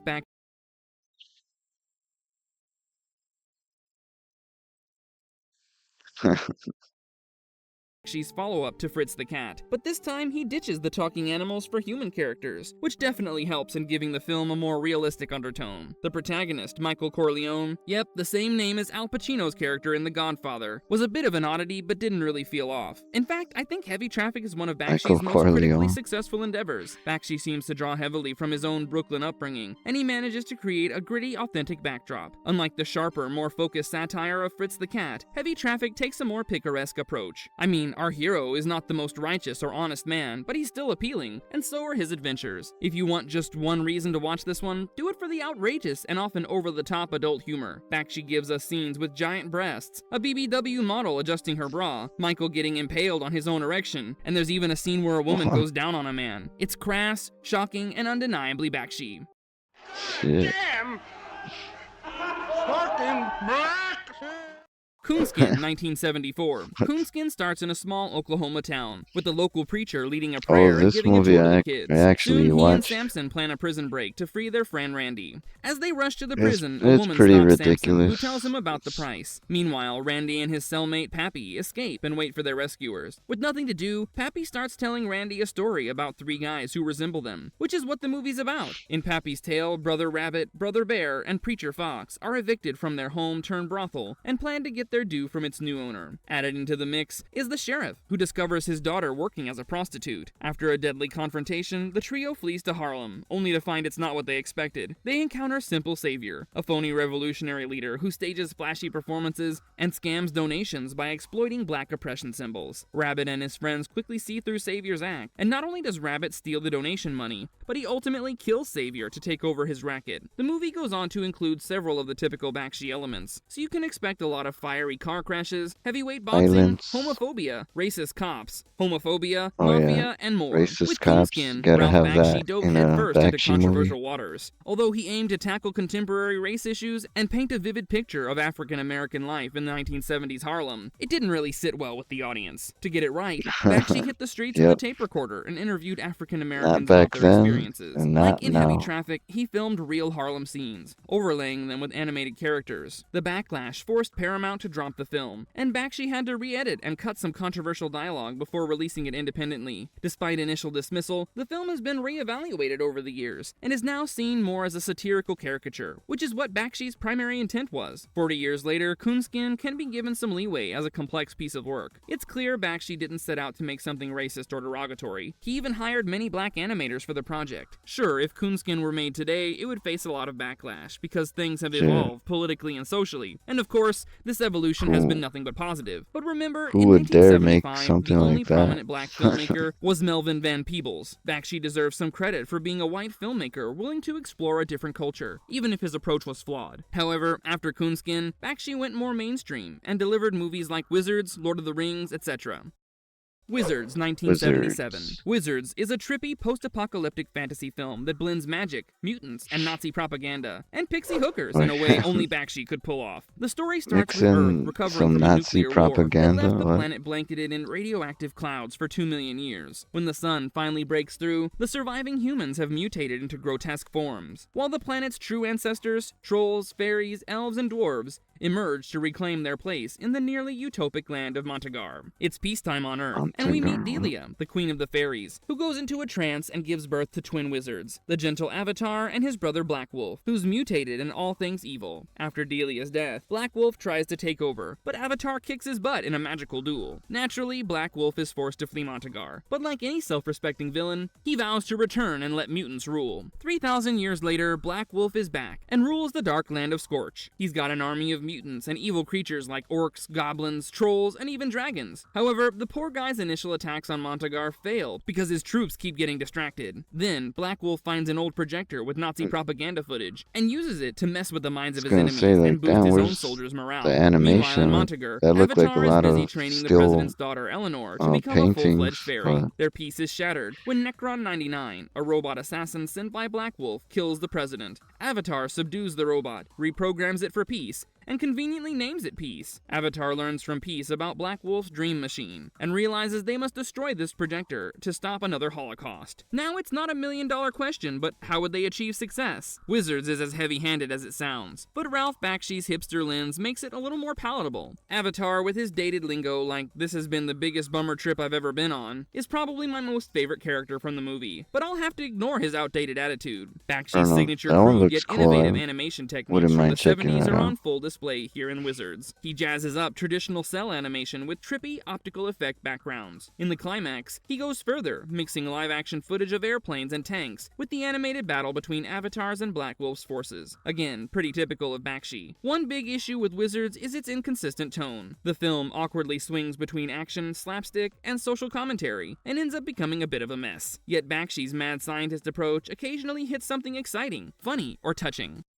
The Lord of the Rings, 1978. In the early days of Middle-earth's Second Age, the Elven Smiths crafted 9 rings of power for men, 7 for the Dwarf Lords, and 3 for the Elf Kings. But Sauron, the Dark Lord, forges the one ring to rule them all, and sets out to conquer Middle-earth. After Sauron's defeat, Prince Isildur claims the ring, but he's killed by orcs, and the ring ends up at the bottom of the River of Anduin for over 2,500 years. Sauron eventually recovers the 9 rings and turns their bearers into the dreaded ring wraiths. The one ring is found by Deagle, only for his kinsman Smeagol to kill him and take it. The ring corrupts Smeagol into the creature Gollum, who hides with it in the Misty Mountains. Centuries later, Bilbo Baggins stumbles upon the ring in Gollum's cave and takes it back to the Shire. Later, the wizard Gandalf convinces him to leave the ring for his nephew Frodo. Bilbo, though reluctant, agrees and heads to Rivendell. 17 years later, Gandalf discovers that dark forces are after the ring, and it's time to hit the road and journey to Mordor to destroy it. The film adaptation of The Lord of the Rings wasn't exactly a hit with Tolkien fans. Hardcore book enthusiasts tend to get pretty upset when film versions miss even the Another tiniest Lord of the details, Rings? and there's plenty for them to gripe about here. A lot of the rich history and What? mythology that make You Tolkien's work so never magical heard were of this ditched. one? Still, contrary to the Those? harsh opinions at the time, Bakshi's The Lord of the Rings has its moments. Some I've been scenes, playing especially Lord the of the Mirror of Rings Galadriel, online. managed to Oh, retain a okay. surprising amount of the original's depth and power, which Yeah, is pretty impressive for an animated film that's trying to adapt a that game story as always complex and looked as cool, rich and as I The Lord never of the got to Rings. play it Bakshi's really. version is far darker and more violently Is it realistic the one than what people where expected from animated you're films pretty back much then. like It became very evident at war? very early that this wasn't Disney's territory. The Never movie seen was this pitched one? as a children's Oh. film, so audiences went in expecting something cute and charming, but got hit with a much more complex and unresolved Yeah, story with a it's grim, pretty violent cool, edge. but Remember that the internet was not a thing it's back like then, and people who didn't read about they books don't or hear finish about the them did the not exactly know story, about so the that story. kind of It's not a sucks. perfect adaptation of the books, but Bakshi deserved credit for making it dramatic and engaging, rather than just a Tolkien-themed tour. Unfortunately, the film flopped, and United Artists dropped the plans for the sequel. However, Rankin Bass, the folks who did the Hobbit adaptation, did jump in to finish the story with the animated TV movie The Return of the King in 1980. American Pop, Oh, wait a 1981. second. In the late I guess I 1890s, didn't see Imperial that. Russia, a rabbi's wife, and her Return of young the son King. Zalmi escape to America after the rabbi is killed by the Damn. Cossacks. Once they land in New York gotta- City, young Zalmi gets roped gotta into the find that. entertainment world by Louis, a performer at a burlesque house. Zalmi's job is handing out chorus slips to help the audience sing It along. follows As the Zalmi story grows up, he spends more from the time Shire backstage and starts to soak in the showbiz and Up with atmosphere. Frodo. However, when his Okay, mother the dies in the Triangle Shirtwaist Factory fire, online Zalmi game? is pushed to work full-time with Louis at a small theater. Zalmi dreams of becoming a singer, but puberty hits, and his changing voice throws a wrench in his plans. World War I breaks out, and Zalmi ends up performing for the troops as part of a Yeah, pantomime horse let's act. see if, His singing career further spirals down when he gets a throat wound during a German air raid. Back in New York, Eventually I can Zalmi tries find his that hand at clowning and Return falls of the for a stripper King named Bella. Determined to make her a star, he gets entangled animated. with mobsters, specifically mob boss Nicky Palumbo. After Bella becomes pregnant, Zalmi uses Palumbo's money to pay for their wedding. Bella starts to find success, but her life is cut short when she I opens thought a they package didn't get meant for Zalmi to that finish contains a the bomb. story, Their son so Benny, an introverted kid and another I music don't buff, think I starts playing saw jazz that. piano. Zalmi convinces Benny to marry Palumbo's daughter. Despite his father's pleas, Benny enlists in World War II, seeking redemption for his family. Tragically, Benny is killed in Nazi Germany while playing Lily Marlene on an abandoned piano. The Nazi soldier listening thanks him before opening fire, killing both Benny and the piano. Benny's wife and their son Tony settle in suburban Long Island, and it is now up to Tony to carry on the legacy of this musical family. But of course, nothing would be easy for the kid. Tony is arguably the most fascinating character in the film. He's a brilliant yet tortured soul whose weaknesses ultimately overshadow his immense talents. The film is packed with iconic pop culture images and Hey, classic Shovel. 20th century songs, and Shovel Bakshi does Knight, a fairly good job lurking. at weaving all of these elements into the storyline. There are several impressive musical montages that get more pronounced because of the timeless music. All in all, the movie is worth it if you have even a little interest in music, or nostalgia for that matter, because Tony carried the film through the late 50s through the early 70s.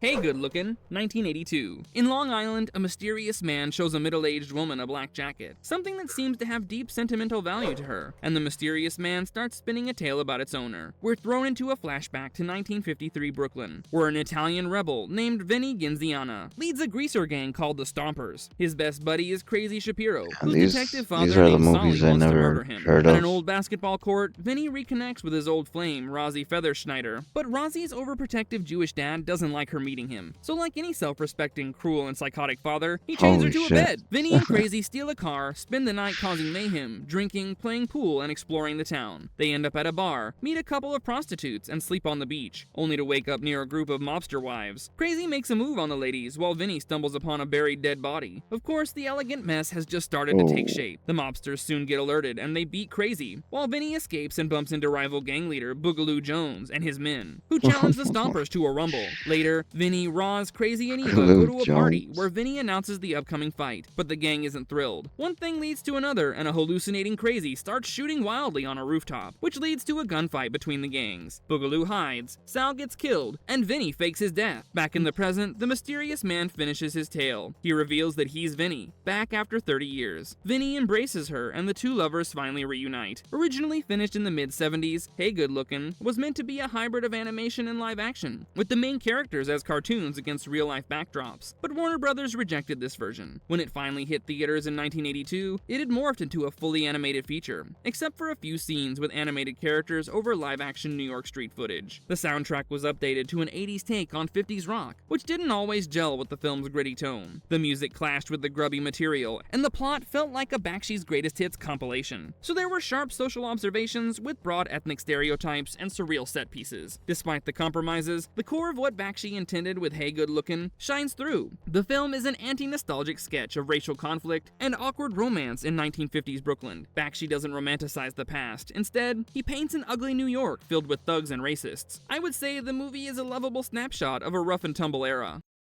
Fire and Ice. From their icy citadel, Ice Peak, the sinister Queen Juliana and her son Necron really nice. unleash glaciers to drive humanity southward towards the equator. Necron sends his followers to the volcanic fortress of Fire Keep, ruled by King Gerald. Of course, it was a plot to kidnap Gerald's stunning daughter, Princess Tigra, and not a diplomatic mission. In reality, Juliana wants Necron to marry Tigra and produce super babies. Tigra escapes her captors and runs into Larn, a young warrior and the sole survivor of a village decimated by Necron's glaciers. They grow close but are separated when Larn is attacked by a giant squid, and Tigra is recaptured by Necron's minions. Tigra escapes again, only to fall into the hands of the witch Roliel and her son Atwa, who plan to use her to gain Necron's favor. That one looks However, good. the subhumans kill them and take Tigra back to Ice check Peak. out Necron doesn't that want to marry one. Tigra any longer, but he does keep her as a prisoner. On the other hand, Wizards. Larn was still on his mission to rescue Tigra and meets Darkwolf, a masked warrior with a personal vendetta against Juliana and her evil son. While Darkwolf fends off Necron's horde, Larn discovers Roliel's remains, which guides him to Tigra. Meanwhile, King Geralt sends his son Prince Taro, but it does not end well for them. Larn infiltrates Ice Peak, but fails to save Tigra and is rescued by Darkwolf. They head to Fire Keep to inform Geralt. Now Geralt has another dilemma. He has to choose between saving his daughter and unleashing lava to stop the glacier and save his people. With the help of Dragonhawk riders, they assault Ice Peak. Darkwolf reaches Necron, while Larn rescues Tigra from Juliana. Darkwolf kills Necron, but his death causes the glacier to expand violently. Just in the nick of time, his Geralt best releases the lava, stuff which is destroys when Ice he's Peak, doing Juliana, and the subhuman army. Larn and Tigra narrowly escape the fantasy destruction. They come stuff across a with, wounded subhuman, wizards and while and Larn prepares to kill him, Tigra stops wizards him. and Fire and warriors, Ice is a visually impressive mix of fairy barbarians. tale and sword and sorcery, nothing that Ralph Bakshi hadn't worked on earlier. Released in 1983, Might this pick film up is a notable copy for of two Quest reasons: 64. Bakshi's attempt to capture a wider, younger audience, and the debut of America's top heroic fantasy artist, Have you Frank played Frazetta, that who before? co-produced the film. Is For that its time, Fire and Ice is actually surprisingly realistic, but it also feels as misunderstood visually game? stiff and formulaic as any low-budget sword and sorcery flick. The story is wafer thin, and the Oh, characters shit. are Hey, your typical Daniel. cookie-cutter types. However, there's Rawr. something enjoyable about the filmmakers not trying to make it overtly What is meaningful. that? They just want you to sit back and Rawr. soak in this Like- Frazetta-inspired world. like And Tigra's Barbarian curves. would The film's make- backgrounds make and that characters, sound. though ambitiously executed, don't always mesh well. Frazetta's steep Going ballot berserk. landscapes clash with Bakshi's overly sleek cavemen. Having said that, if you need one reason to watch it, do it because Bakshi and Frazetta have combined their brilliant minds and art Frazetta, just this that- once. That guy's awesome. Oh shit, Cool World already? Cool World, 1992. The film starts in 1945 in Las Vegas, where World War II veteran Frank Harris suffers a motorcycle accident that kills his mother. Frank ends up in a cartoon-like alternate universe called Cool World, where he becomes a detective for the local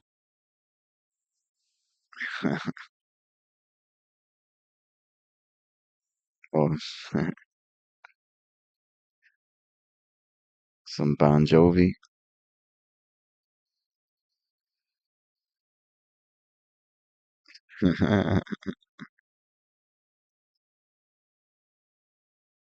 Yeah, gotta sing with a higher pitch.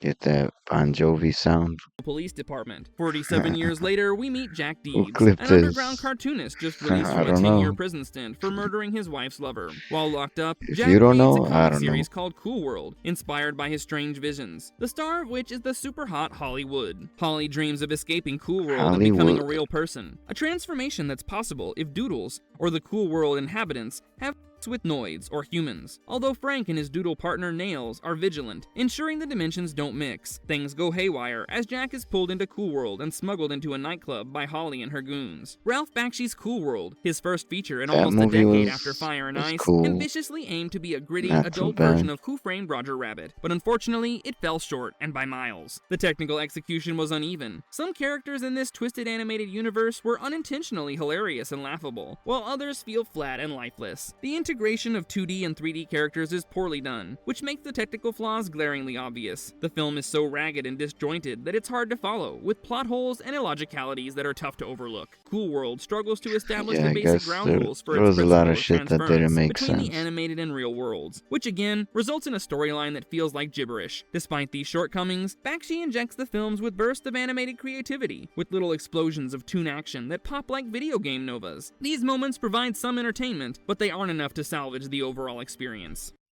Last Days of Coney Island, 2015. Last Days of Coney Island is essentially Ralph Bakshi's animated exploration into the underbelly of 1960s Brooklyn. Yep, another take of New York. The film starts with Shorty, who's ranting about a striptease dancer who disgusts him and reminds him of his mother. Now that's something. He flashes back to his childhood and catches his fortune teller mom in bed with a clown, and in a fit of rage, he murders them both, body parts flying everywhere. Blood and bones. It's all very Old Testament. This also catches the attention of the mafia, and Shorty eventually becomes one of their own. Of course, all animated hell breaks loose after this. Last Days of Coney Island paints a vision of Coney Island as both a refuge for the outcasts and a hellish landscape, punishing those who don't fit into an America gone off the rails. The director discovered the joys of digital workflow, which allowed him to work with a that tiny one looks staff totally and still create a different dizzying from depiction of everything Coney Island else. as a symbol of urban decay. Essentially, this is one of those films that's great in parts, but not so much as a whole. That was all in this one. What was your favorite of all of Ralph Bakshi's movies? And if you liked our content, don't forget to leave a like and subscribe to us if you haven't already. Have a good one and be safe. Thanks, everyone.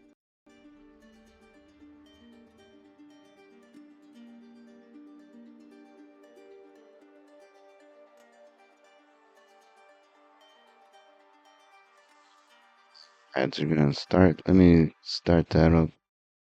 Then start playing this Cool World, the video game. Stops here for two.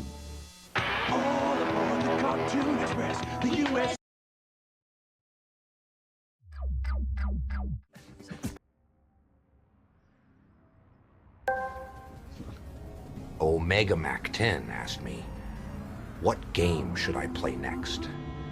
You should play Goon Mac's Chaos Unleashed, where you can tap into your primal instincts and wreak havoc like a true savage. Embrace the madness and let the chaos flow through you. It's a game where society's illusory superiority is shattered. You can Goon Max to your heart's content.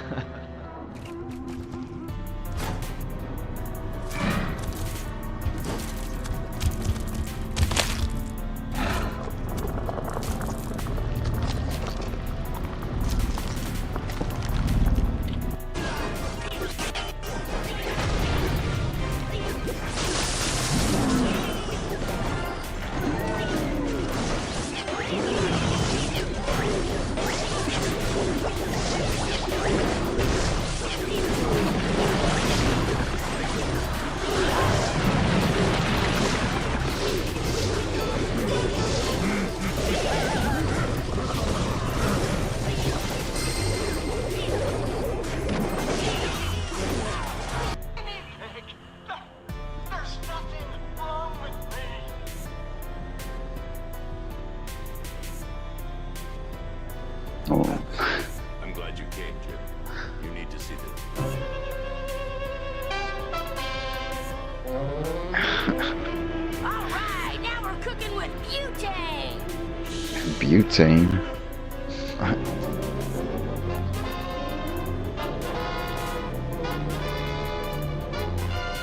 Don't try this at home, kids.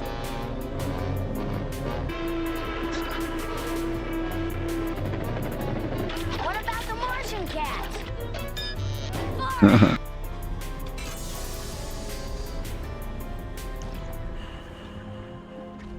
Neutralizing agent deployed. Blast radius increased by 1,000%. 1,000%. 1,000%. 1,000%.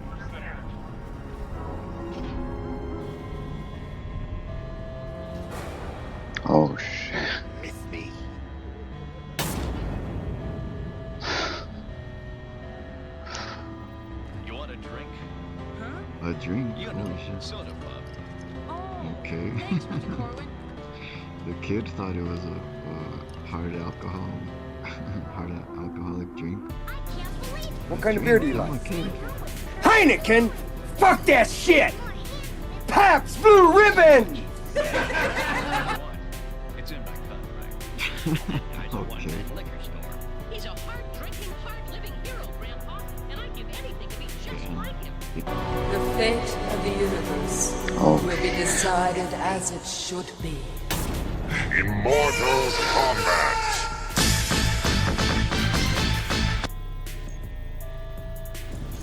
What kind of beer do you like? Heineken! What kind of beer do you like? Fuck that shit! Heineken! Pabst Blue Ribbon! That shit! Heineken! Blue Ribbon! Fuck that shit! Pabst Blue Ribbon!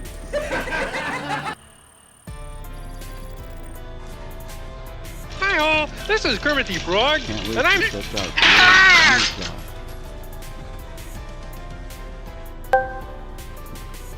Omega Mac 10 asked me, what game Get should on I that play couch. next? Come on. You should play Goon Mac's Chaos Unleashed. You can tap into your primal instincts, wreak havoc like a true savage. Embrace the madness and let the chaos flow through you. It's a game where society's illusory superiority is shattered. You can Goon Max to your heart's content.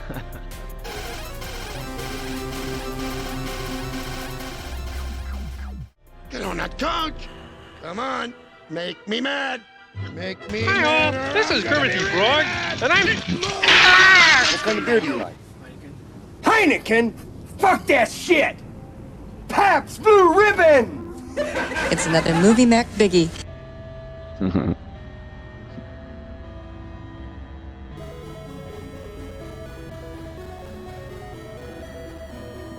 Right. Gotta get through this fucking game somehow.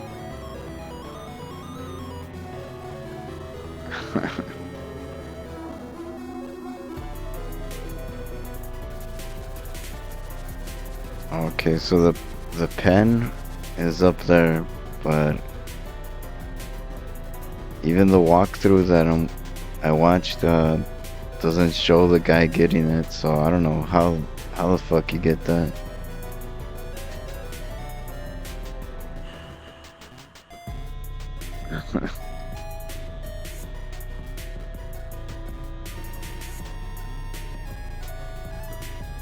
Can't reach. Can't climb.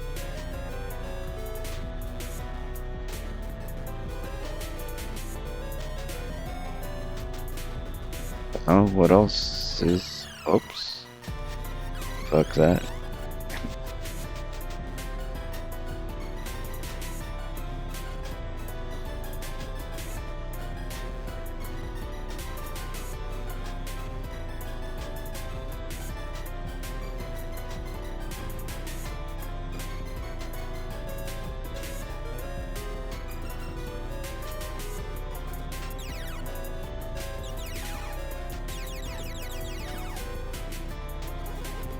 That could enter. They show him going in some of these doors.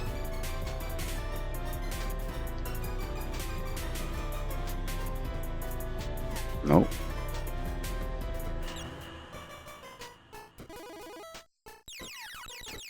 Nope. Not that.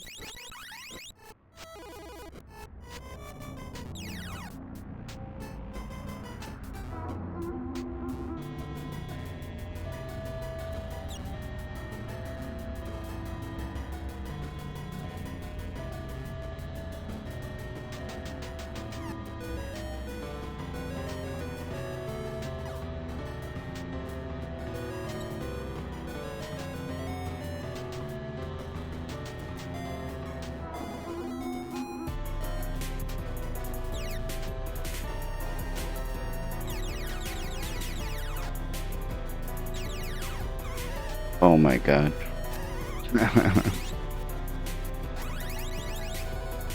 God damn this game.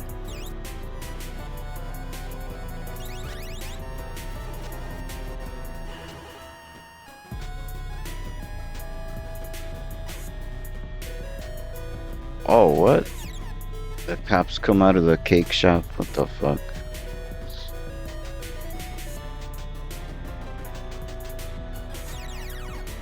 Nope, can't go in there. God damn. Hi all, this is Kermit the Frog, and I'm... Ah!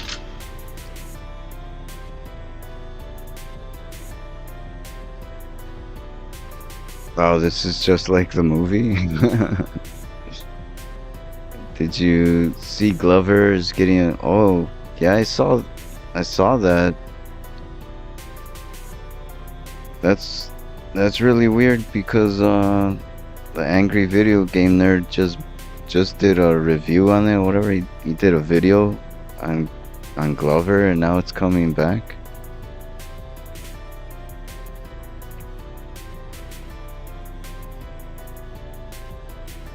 I don't know why that game didn't look all that great.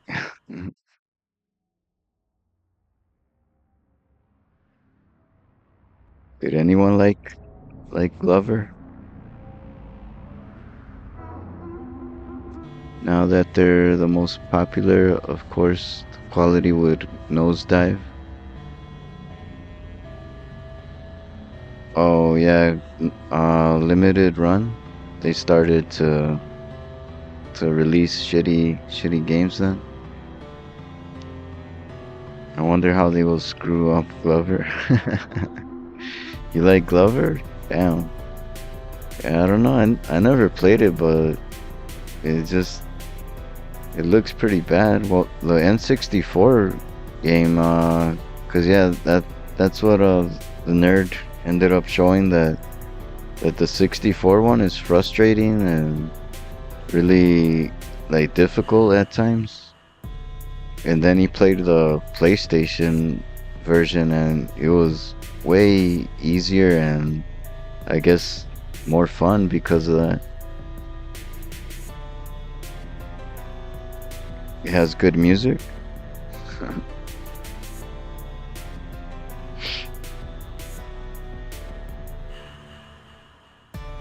Let's see. Gonna watch this walkthrough because I don't know where to collect the fucking weapon you need for this boss.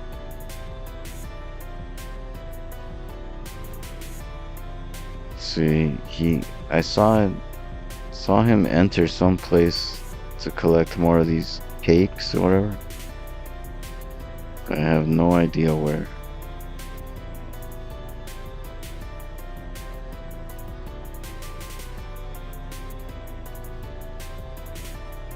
Alright. Ices, okay. That's where I walked by. Then there's cake shop with a blue door. Damn. Okay, nope. Still walking. Shit. It's a long level with a lot of empty fucking space.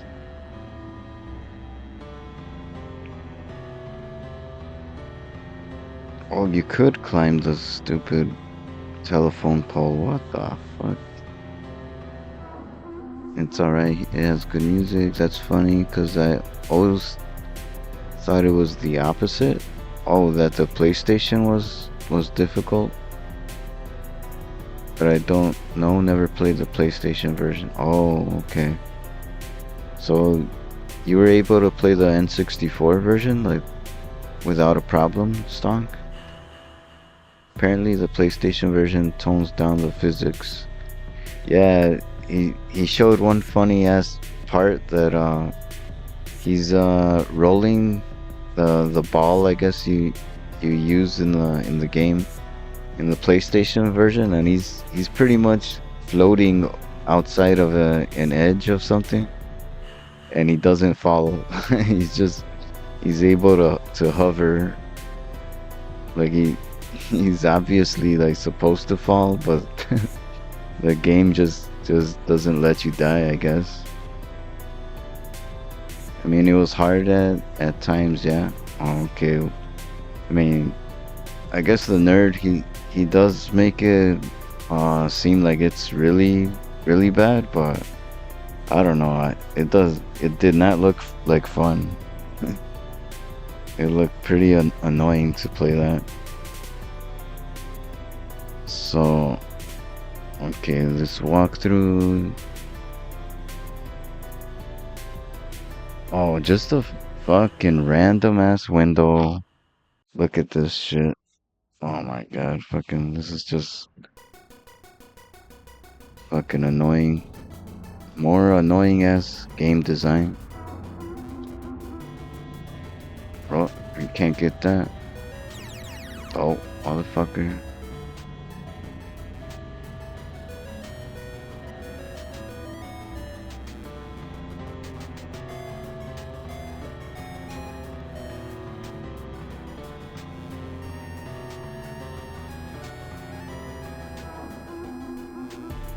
Yeah, it's funny.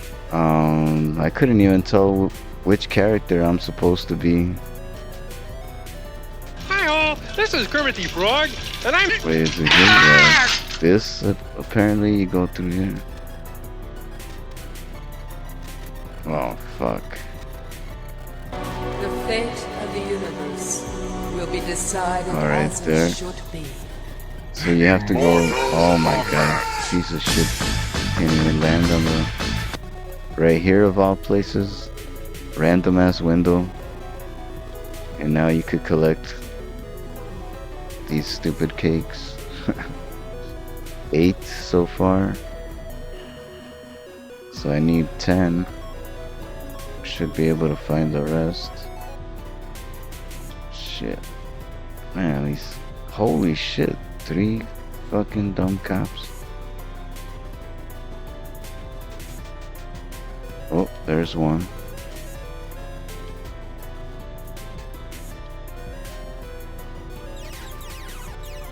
Holy shit. Fucking annoying ass. This fucking game.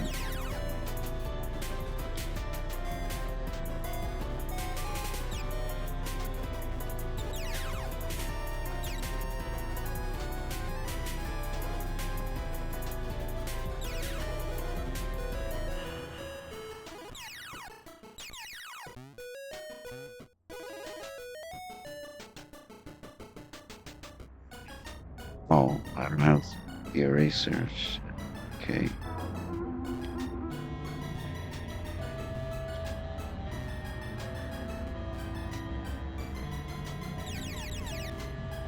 Damn.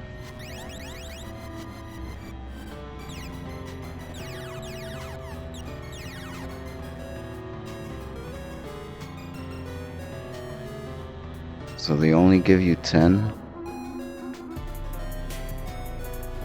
And if you miss with just one, you're kind of screwed.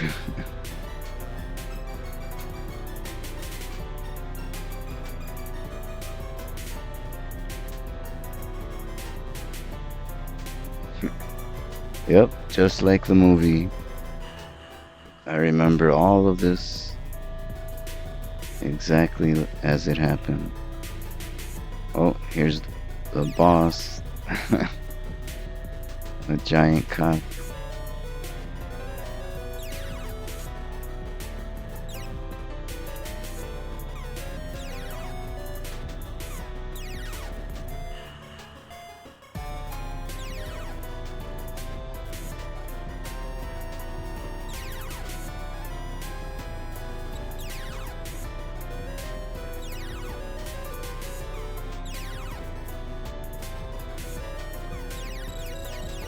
Jesus. Got my piece of paper or whatever. So he got lucky. There it is, but there is still a long way to go. Wait, what the fuck? Oh, what? I was supposed to beat that stage. Oh, hey, Hi all, Bart. this is Kermit the Frog, and I'm... Welcome What kind in, of beer do Bart. you like? What kind of beer do you like, Fuck Bart? that shit!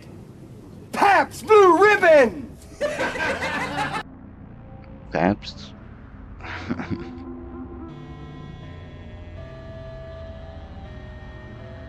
Damn, what happened? That I was supposed to beat that stupid level.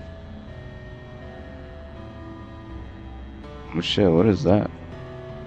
It looks... What? Oh man.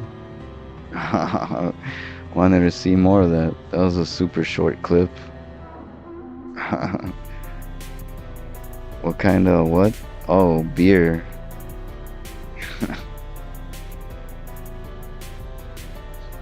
Better be Heineken. No, I mean, it better be Pabst Blue Ribbon.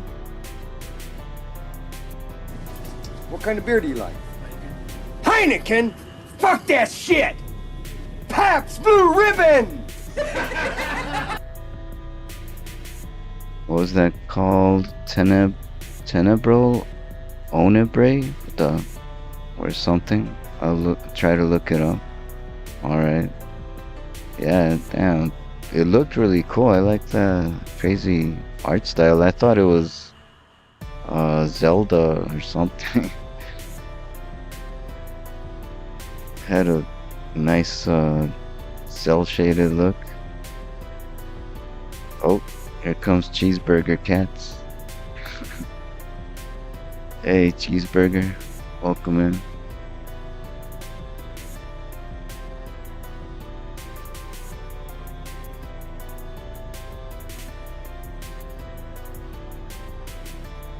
Welcome in, Raiders. What's up, Cheeseburger? Shout out, Cheeseburger Cats.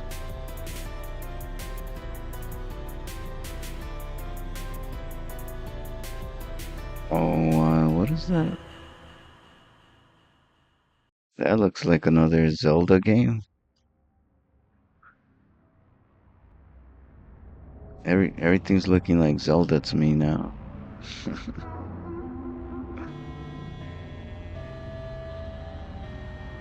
With some pretty cool anime going on up there too.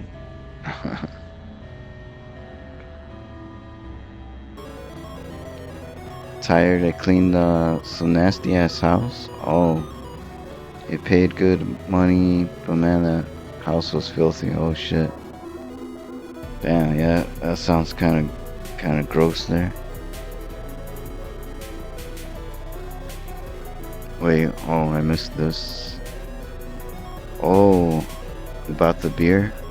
I like these ones called Belgian Brainless. Here they get you blasted off one. Damn, how strong are they? 20%?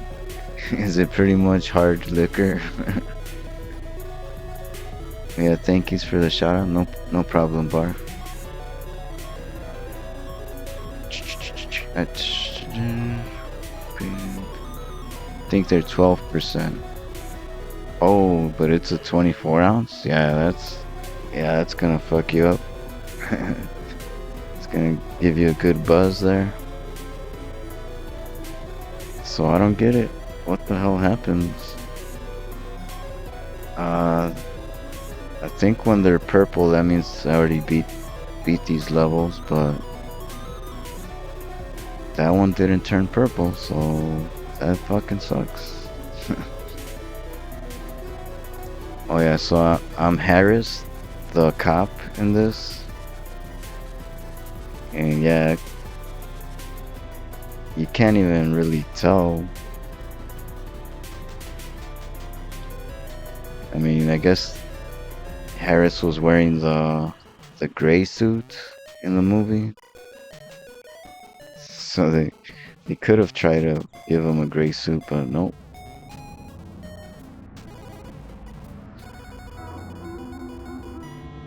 That's like Arrogant Bastard Ale. That's one that I liked.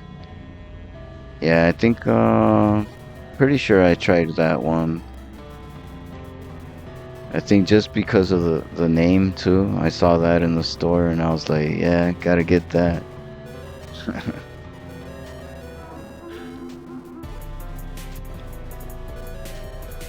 Oh wait, I got the pen. That's a good thing about having that. You can actually kill these guys, kill anybody with it, if you could fucking reach them. Holy shit. God damn. But like with everything in these janky, fucked up games, it's really difficult to even do anything.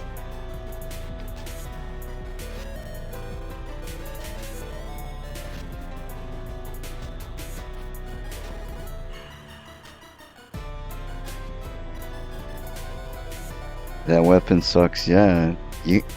And the way you use it is really fucking awkward. You have to either slightly tap the button, or what works better is tapping it twice really fast.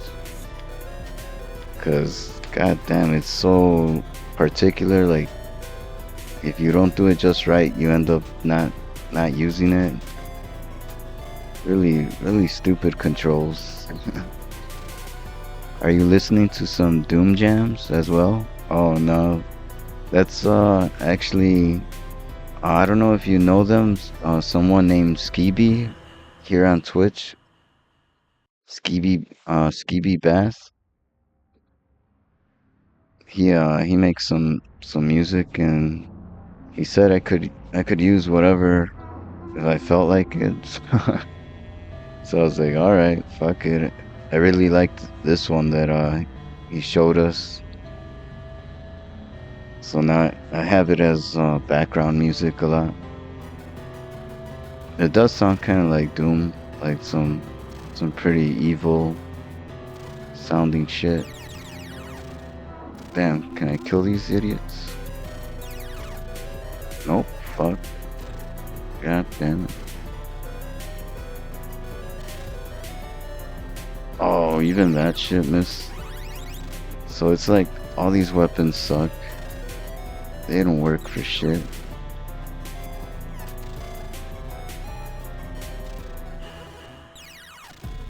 Yeah, I'm just getting hit like crazy. Oh, what am I doing? Switch to the pen. God damn it. And I think... Oh, nah. I need to fill it up, I guess. Oh shit, there we go. You get your hearts back a little with that.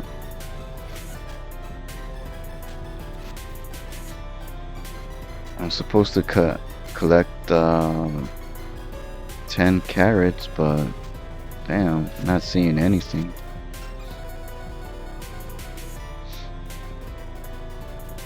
I think you could go in these stupid holes too, but I forgot how. Oh wait, by ducking, I guess. I think that's how I did it. Damn, but I think it's even like so dumb that it's only some of these. Has to be just the right one.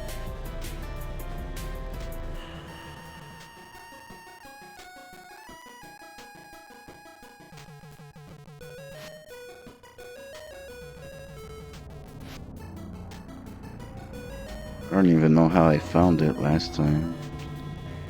Just randomly picked one.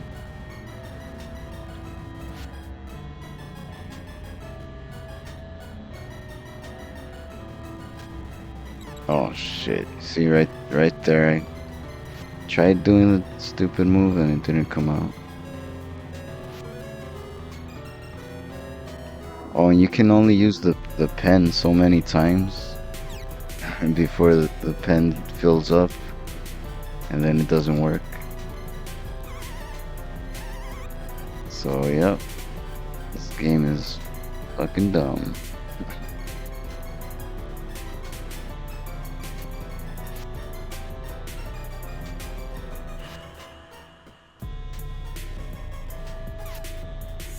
There, it's filled up, so at least I could use that, get health back. So it's a melee attack with limited ammo and fucking limited reach. And trying to actually hit something with it, you have to do it just right. Everything about it sucks. It's like fucking whoever designed this just, what the fuck? Why? Why didn't they get anything right?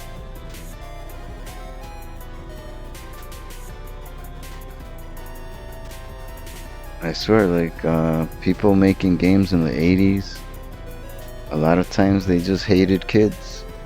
Or they hated anybody playing their games.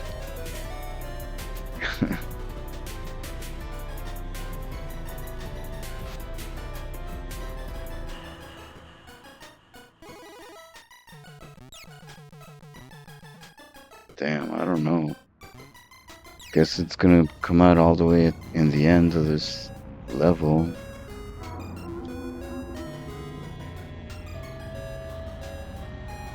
The part where I can actually find. Whoa, shit.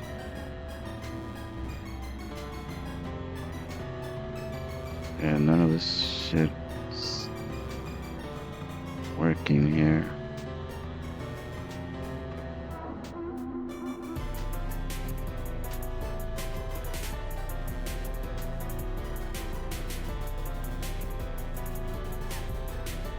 Oh my god, it took off that much health?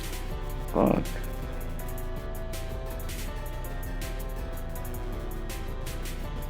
Yeah, at least this makes me appreciate the movie more.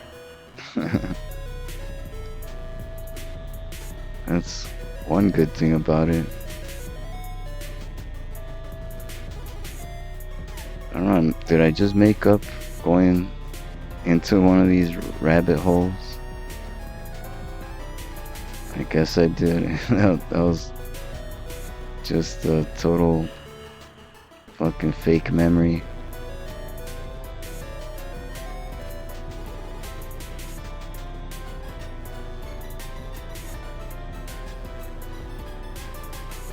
But if it turns out it is one of them, I'm gonna be like, fucking, god damn it, I gotta go all the way back.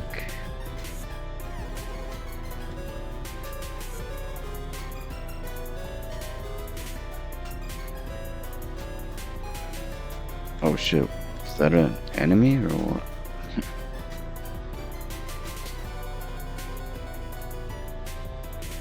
The carrots are probably hiding in some random spot. Yeah, just like the pies were hiding in a fucking window on the second floor of a random building. Like, god damn, why the fuck did they do that?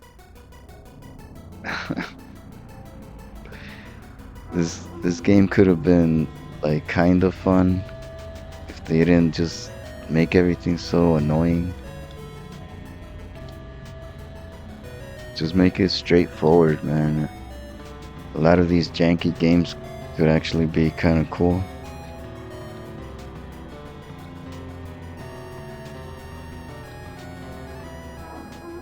But nope, they have to go the opposite route and make everything so goddamn terrible.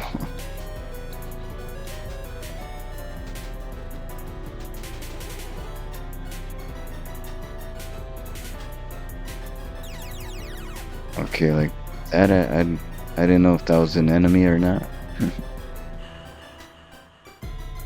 Just seemed like a friendly butterfly. Whoa, shit.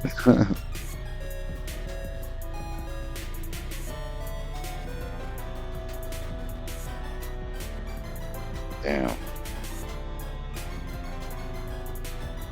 Guess that was a waste of time searching all these. Probably gonna be the very last screen where they come out. Looking carrots.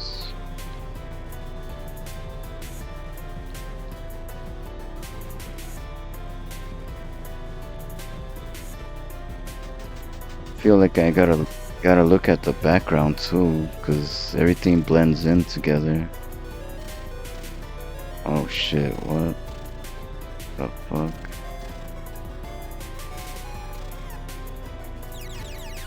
Oh my god, I can't hit them with the fucking pen. Damn, that doesn't work. Oh wait. Oh shit. I think this level's different. For some reason, you need only the 2. Just for these stupid rabbits. Yeah, that one's dead. Okay, damn, this is so stupid. Okay. And now I guess I go down one of these. Whoa, what the fuck?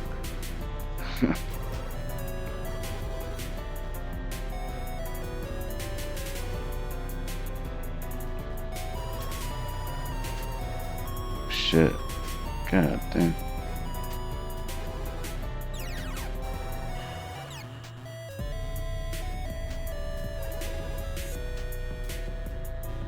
Am I going the right way? Who fucking knows? Oh shit. Oh. Wait, oh, I think I still have to collect 10 of them. So I probably missed a ton of shit here. Falling down randomly.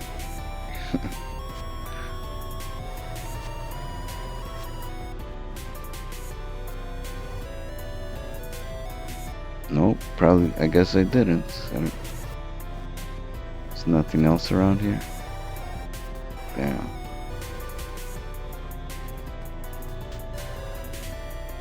Should try to get some health. Fuck.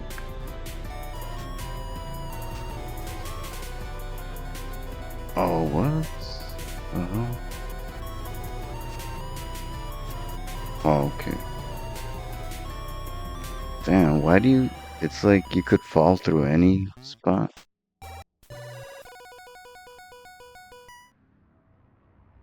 I didn't even know they made a full world. Yeah. I kinda remember it because I would see the advertisements for Cool World in some magazines like Game Pro maybe and EGM. Yeah, and the game, you know, never looked that good, but the advertisement, they would just show a picture of Hollywood, whatever, from the game, and that was enough to get anybody's attention. And that stupid tagline for the movie, Hollywood, if she could. That's all you needed to sell that movie. And the game, I guess. The game must have got some people interested with just that. Oh, goddamn.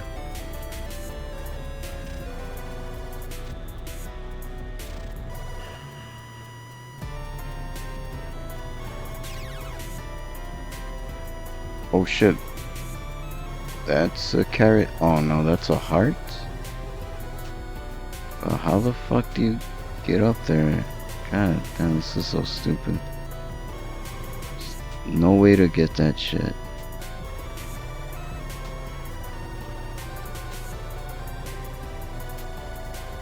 Oh wait, maybe I...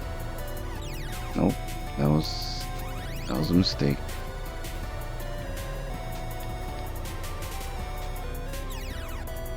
How the hell? That shit moves too fast for anybody to fucking go past that. God damn. Just gonna have to take a bunch of hits. Alright, 2 more carrots. 3 more. And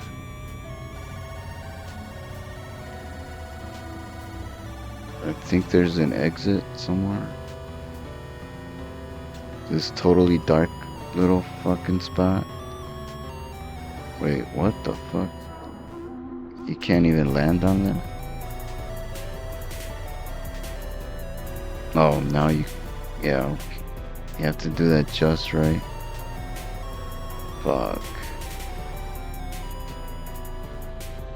Okay, what the hell now?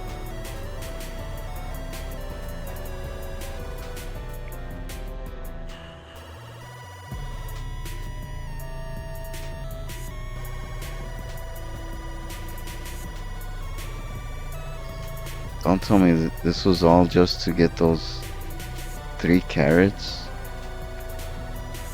And then you gotta go all the way back, I guess. Fuck. I don't know what else could it be. Yep, getting hit some more.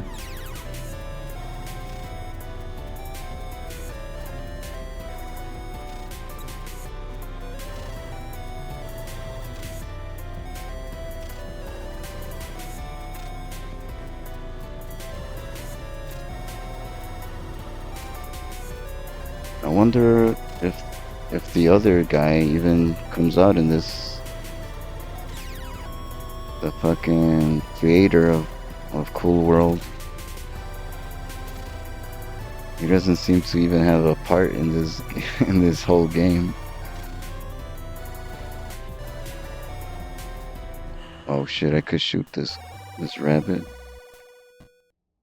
Oh, what the fuck? Totally useless weapon. God damn. What? I can't even use the pen on him. Jesus Christ.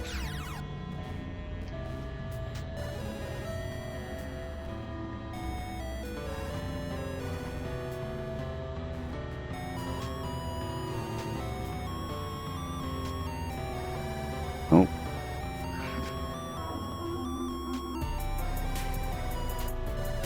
Oh shit.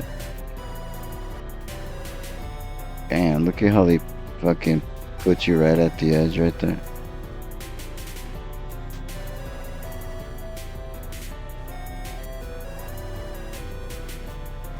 Okay. Wonder why this place is empty.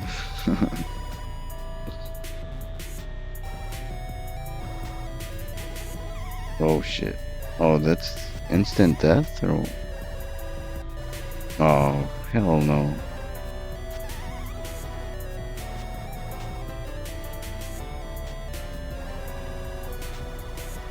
Whoa, what the fuck?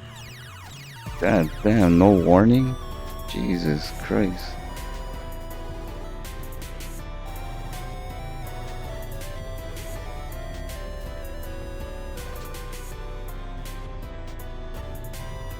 Oh, what the fuck? Nope. How the hell are you supposed to know which ones fall?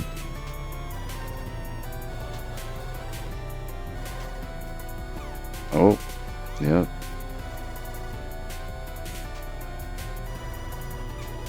Damn. I wonder, can I even jump off of it? Nope. Oh, and look, they send you all the way to the beginning. Damn.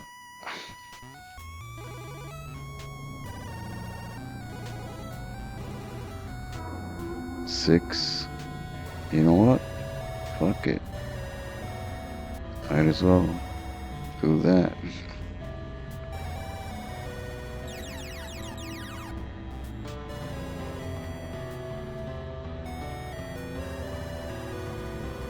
Jesus fucking Christ.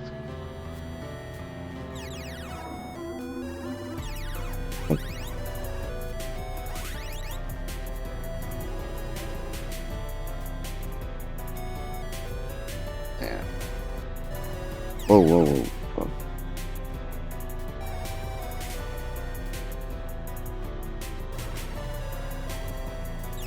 What? Man, what the fuck? These weapons just don't work on anything anymore? What a piece of shit.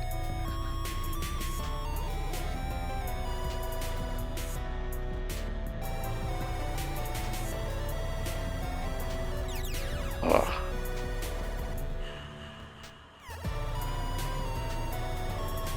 Nope.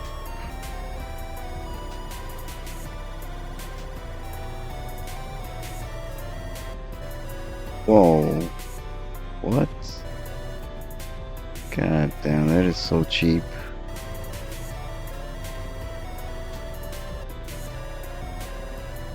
Every door is just a fucking path to death. Alright, that's... Oh shit, 9 of them?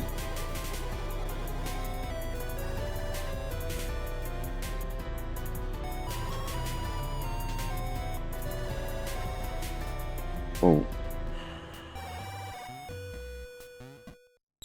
Oh man, come on.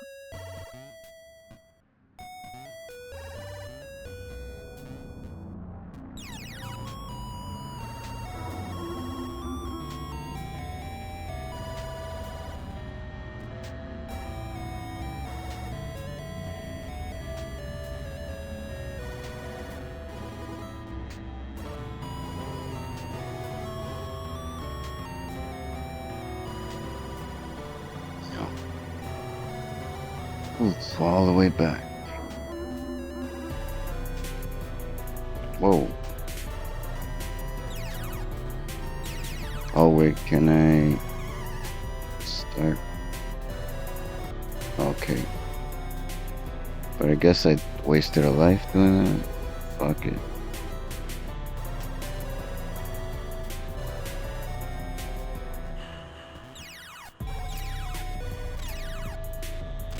Wait, what the? Oh, what? Suddenly it's like Super Mario Brothers with hidden blocks. Oh my god. Fuck.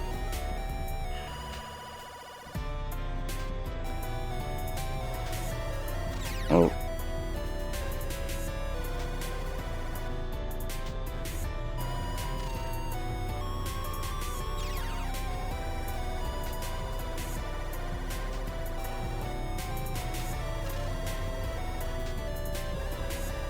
Some more platforms that fall. Yep.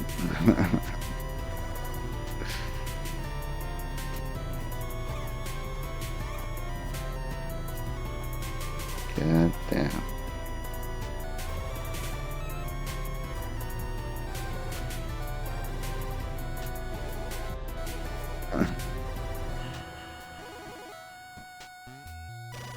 Oh man.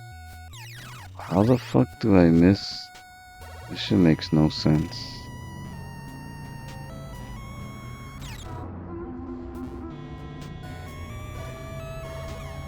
Nope. Motherfucker.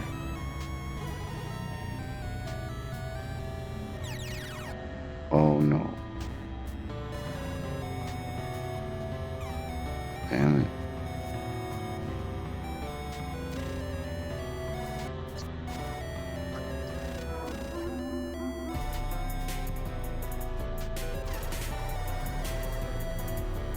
They really like putting items up where you can't even fucking reach. So stupid, man.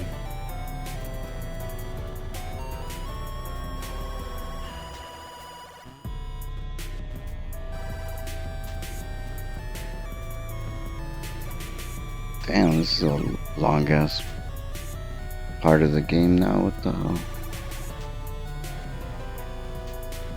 And I bet I just have to go back anyways.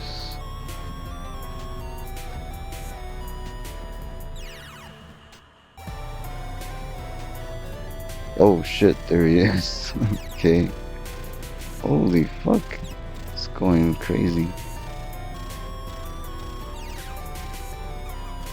Oh, good, he fucking misses.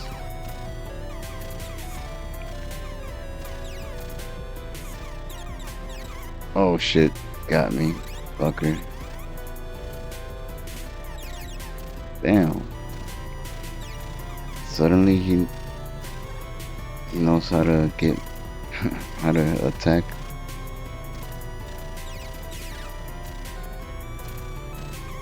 Holy shit. The hell. Damn.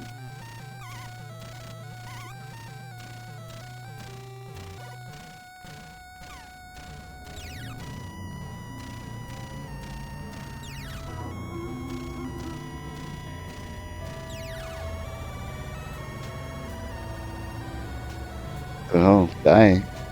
Die already, fuck. What? Wait, what the fuck was going on? Do I have to use the pen for some reason? What the fuck is going on?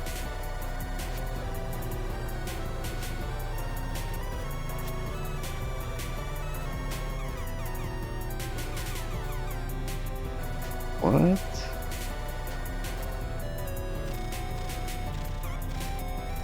Damn. Man's blue as fuck. This reeks of ocean? Oh yeah, this, I think it is. That's the name that popped up, ocean. What the fuck do I have to do? How many possibilities could there be? Okay, that's the one that gets him. So what, like 10 hits, now what? God damn, I gotta look at the fucking walkthrough a million times.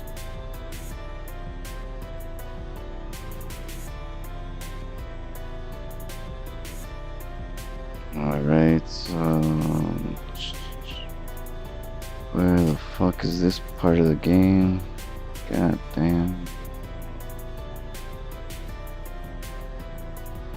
Oh, don't tell me I had to do this level first. Okay, wait. So this guy collected 15 carrots? Fuck, don't tell me I messed up that part.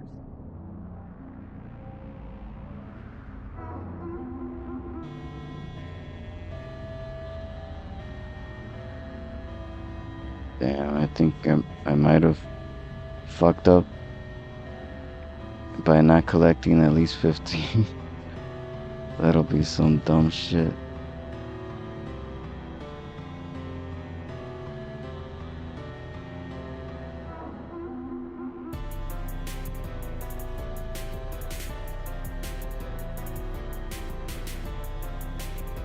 Holy shit. I think that's it. He used all 15. Son of a bitch.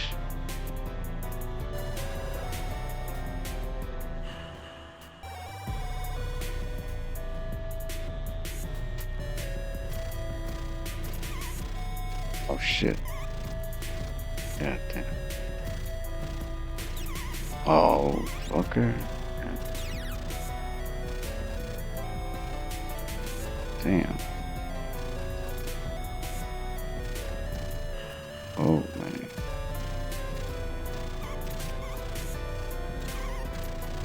This shit is so fucking annoying, god damn. Damn, man.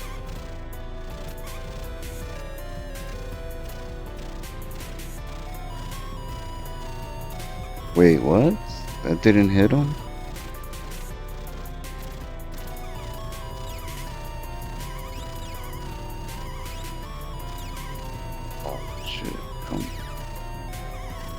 Damn.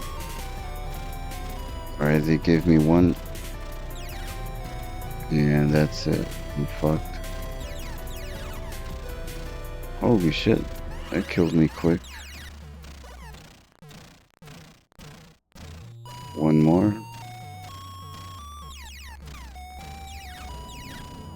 Oh my god, that's not enough? What the fuck?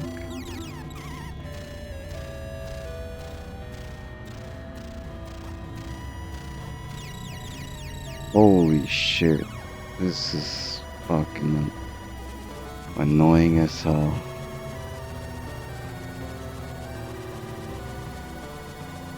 Jesus Christ, 15?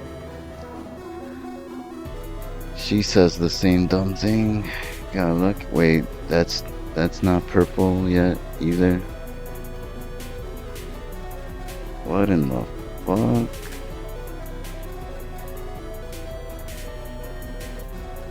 Wait, what?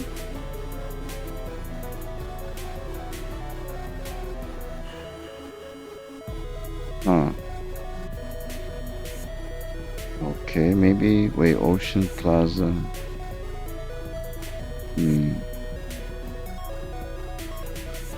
Yeah, they don't let me go in that one.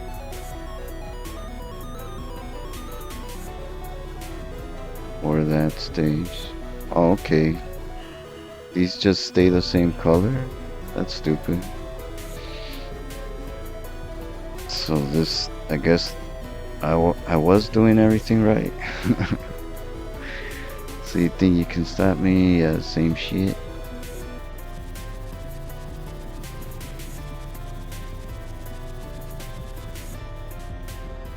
Damn. Might as well watch the rest of the walkthrough, because I bet there's gonna be something I'm gonna miss right away.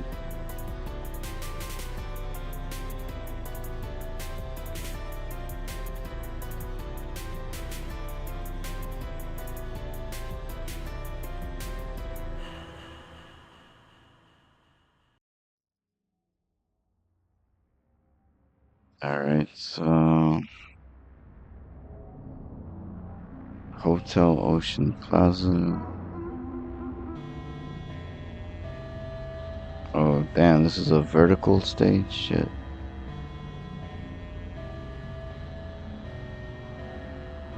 Alright, I guess he's just jumping along. Hopefully that's pretty much all I gotta do. Oh yeah, he used the car to bounce up here. That's weird.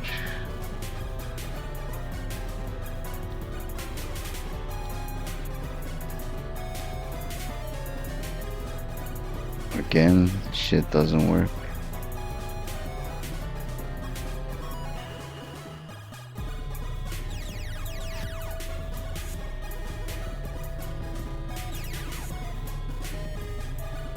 But these weapons are balloons now. So who knows how many balloons I gotta fucking collect.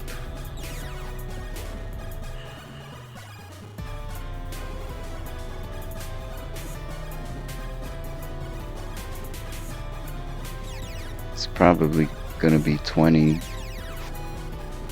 just for the fuck of it.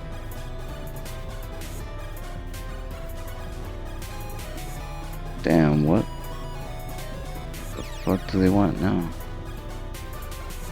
Oh my god, what the hell? So dumb.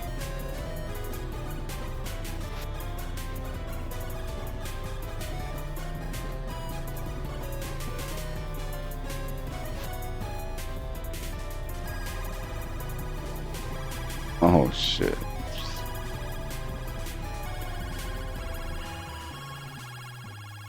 What?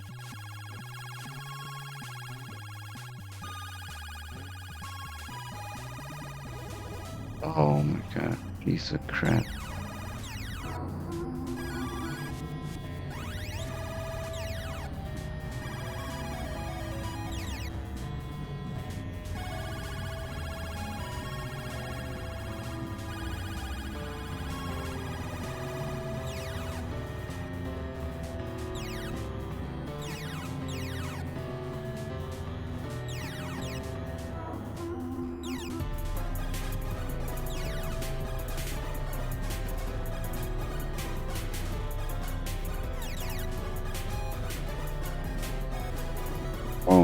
shit, what the fuck?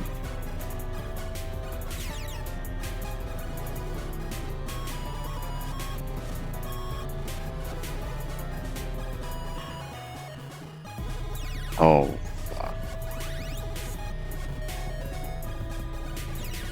Everything's a trap.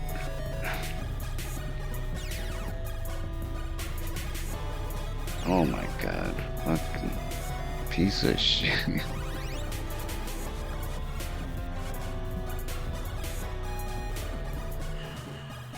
What? Oh, that fucking green black stops me too.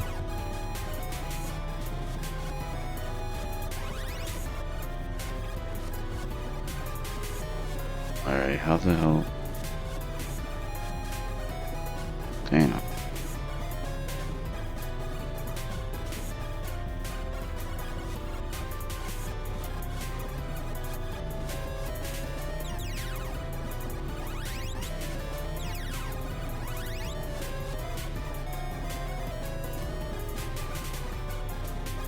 What the fuck?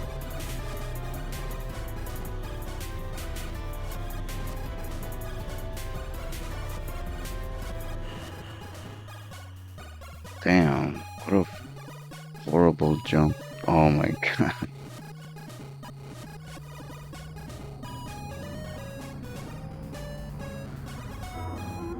Jesus fucking Christ.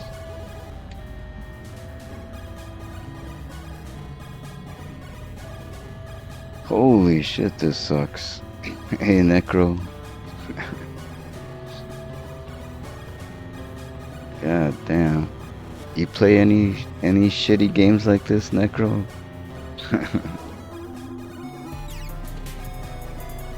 Oh, fuck that.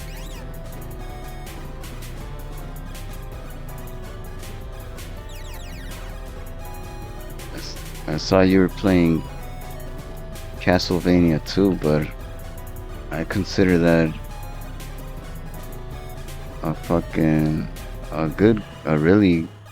a great game compared to this shit.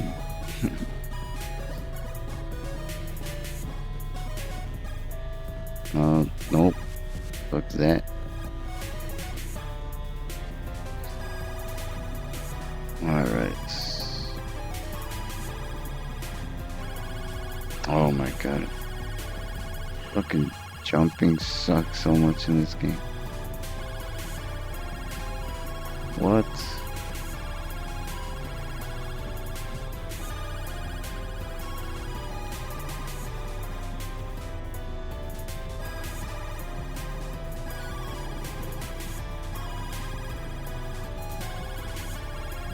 Oh shit.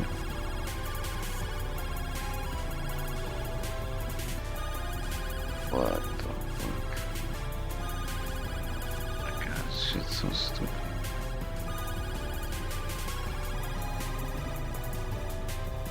Woo!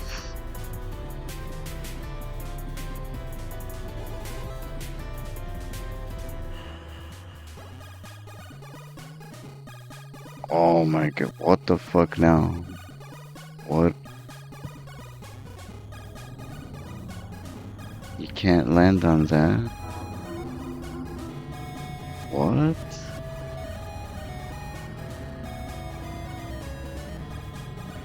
Jesus fucking Christ, this fucking game.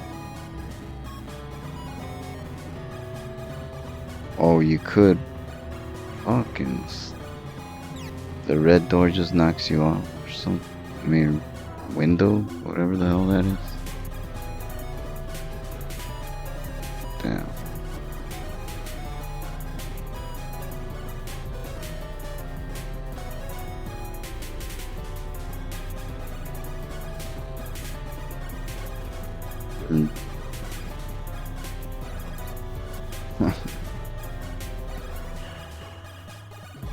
What? Jesus fucking Christ, what the fuck do they want?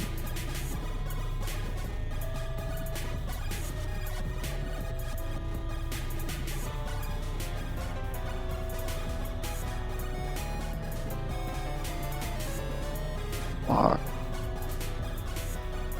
look at the goddamn walkthrough again.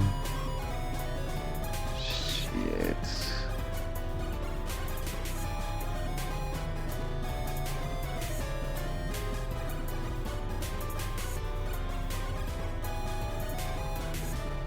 Can never make anything easy in these stupid games.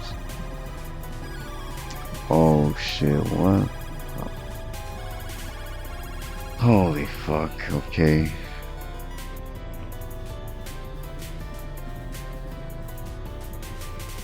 Damn it. Oh. Okay, well, fuck it, right here. Shit. What the fuck?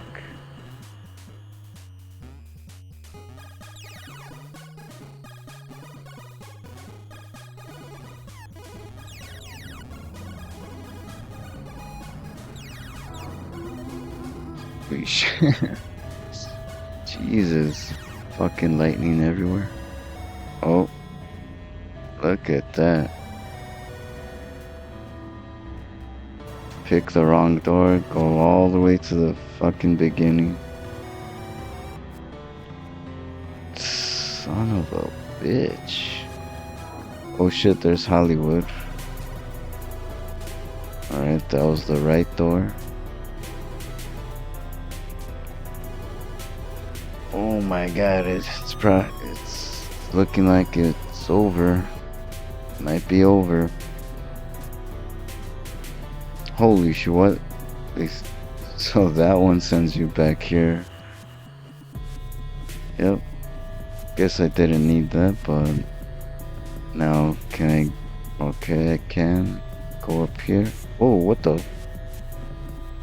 Wait, what the fuck is going on? I probably would get a bad ending right now if I don't do something just right. Fuck, I might as well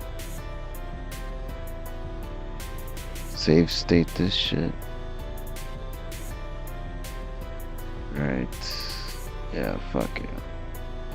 Save state over that. Alright. Watching a walkthrough again.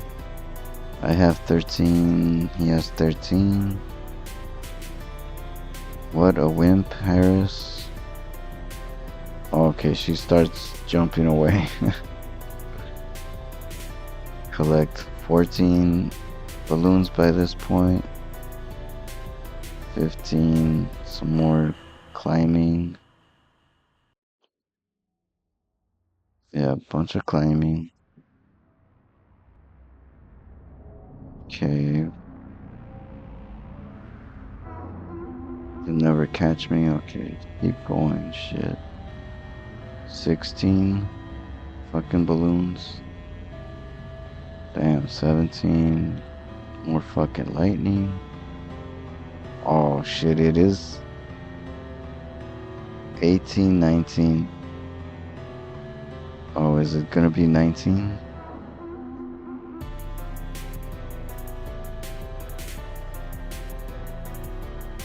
Oh shit, electric sign you gotta climb.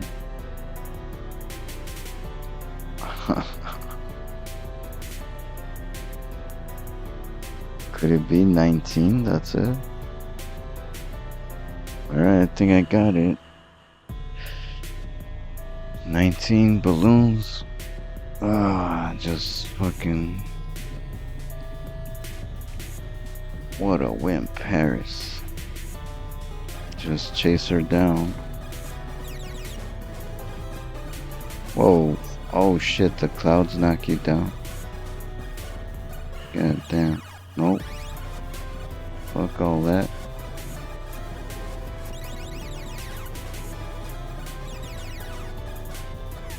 Oh my god. Fucking shit.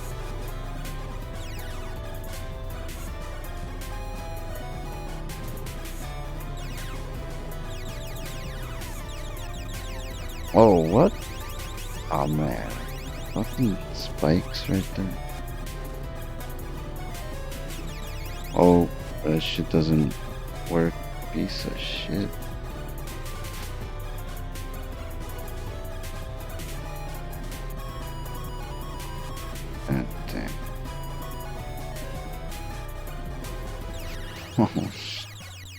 No, no, fuck you. Oh, it's when I grab that, this piece of shit comes out.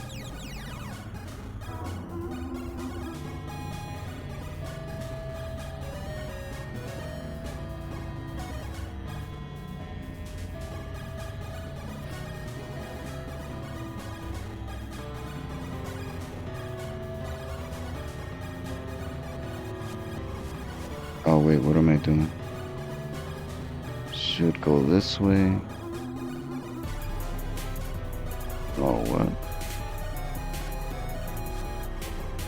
Fuck it.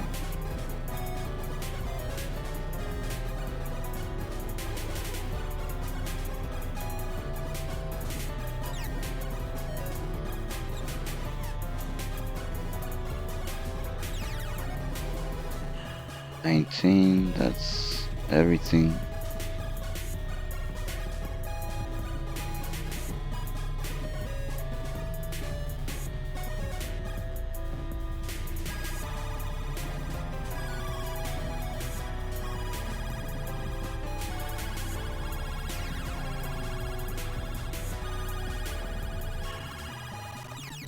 Holy fuck. God damn. Oh.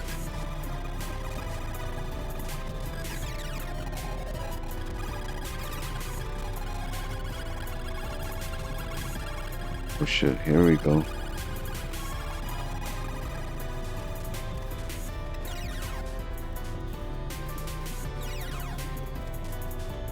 Oh, what?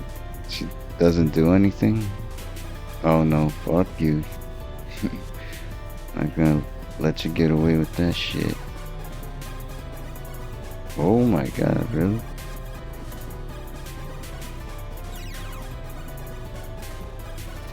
Oh, holy fuck.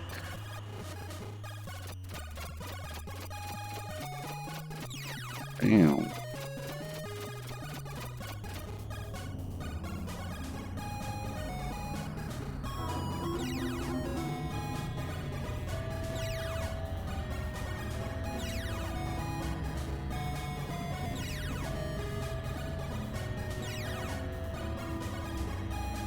Oh shit, just freaking out.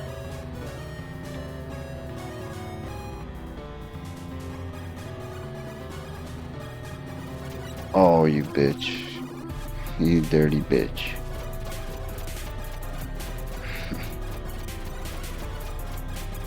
Oh, you suck. You know what?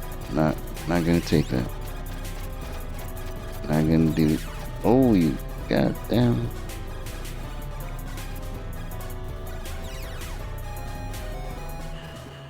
Oh, fucking hell. Oh, no, no, no, no.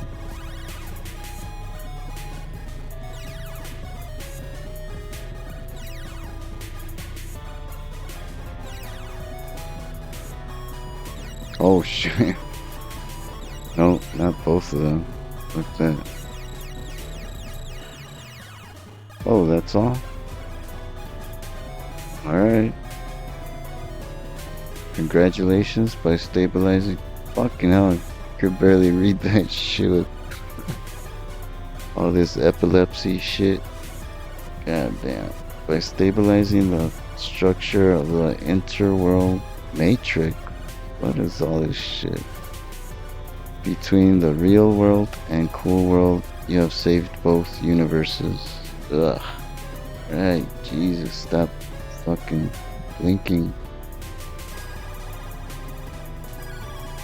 Ugh, shoot. It's game over for you, sucker. High score? Oh. Oh, wow. I get to put my initials here.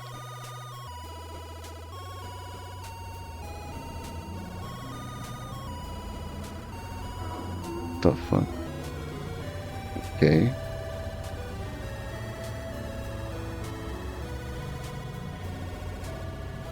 Jesus fuck, you know what? What the fuck? Yeah, whatever. Fuck it. Oh, Oh, great. No credits? What a fucking game.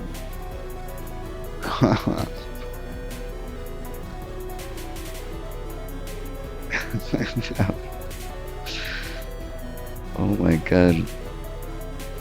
No credits. That's a true sign of a piece of shit game. Well, here's the other levels for anybody who never saw the rest of the game. This is what you get. This is actually probably the best level. Come to think of it, this is the best level.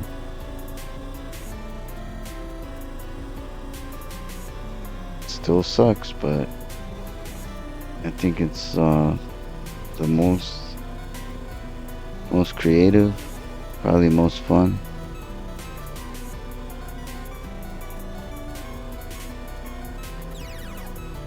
Again, nothing like the movie, but oh well.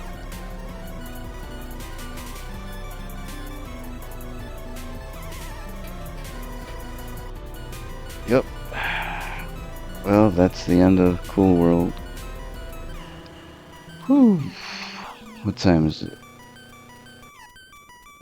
Glad I beat this piece of crap. Time to raid out.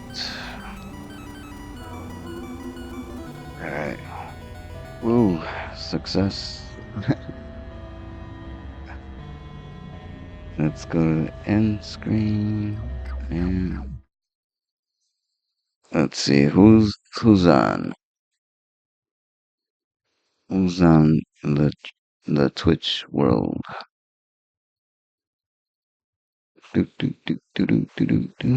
What, there's no music here? Oh shit, guess not. And put that back on. Oh yeah, actually I wanna listen to a new song I have here.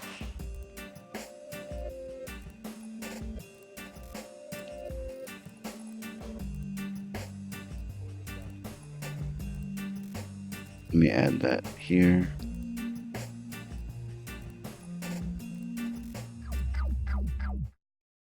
See, is it here? Maybe I actually had it already. Nope. No, I guess not. Paste here. Oh shit.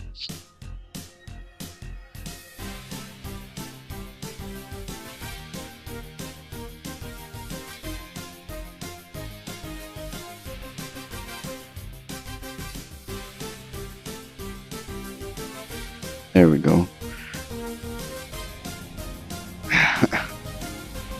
That looks cool. Oh shit, what is this? What?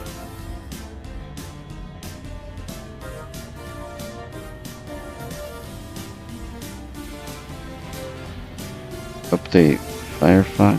What? Alright. That was quick. Fuck.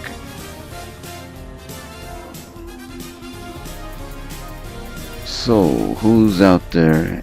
And if anybody has a suggestion for a raid, just in case nobody's on right now, let me know. Alright, so looks like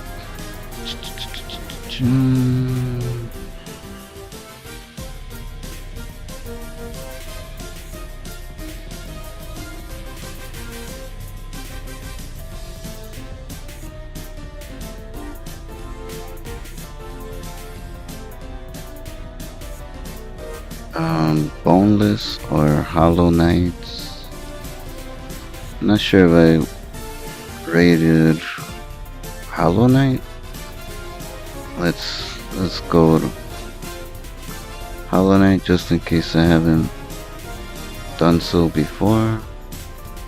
have that covered.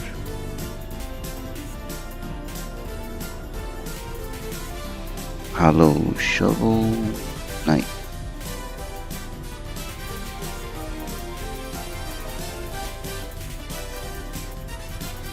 There we go. Alright. It's 10 seconds till raid. Alright.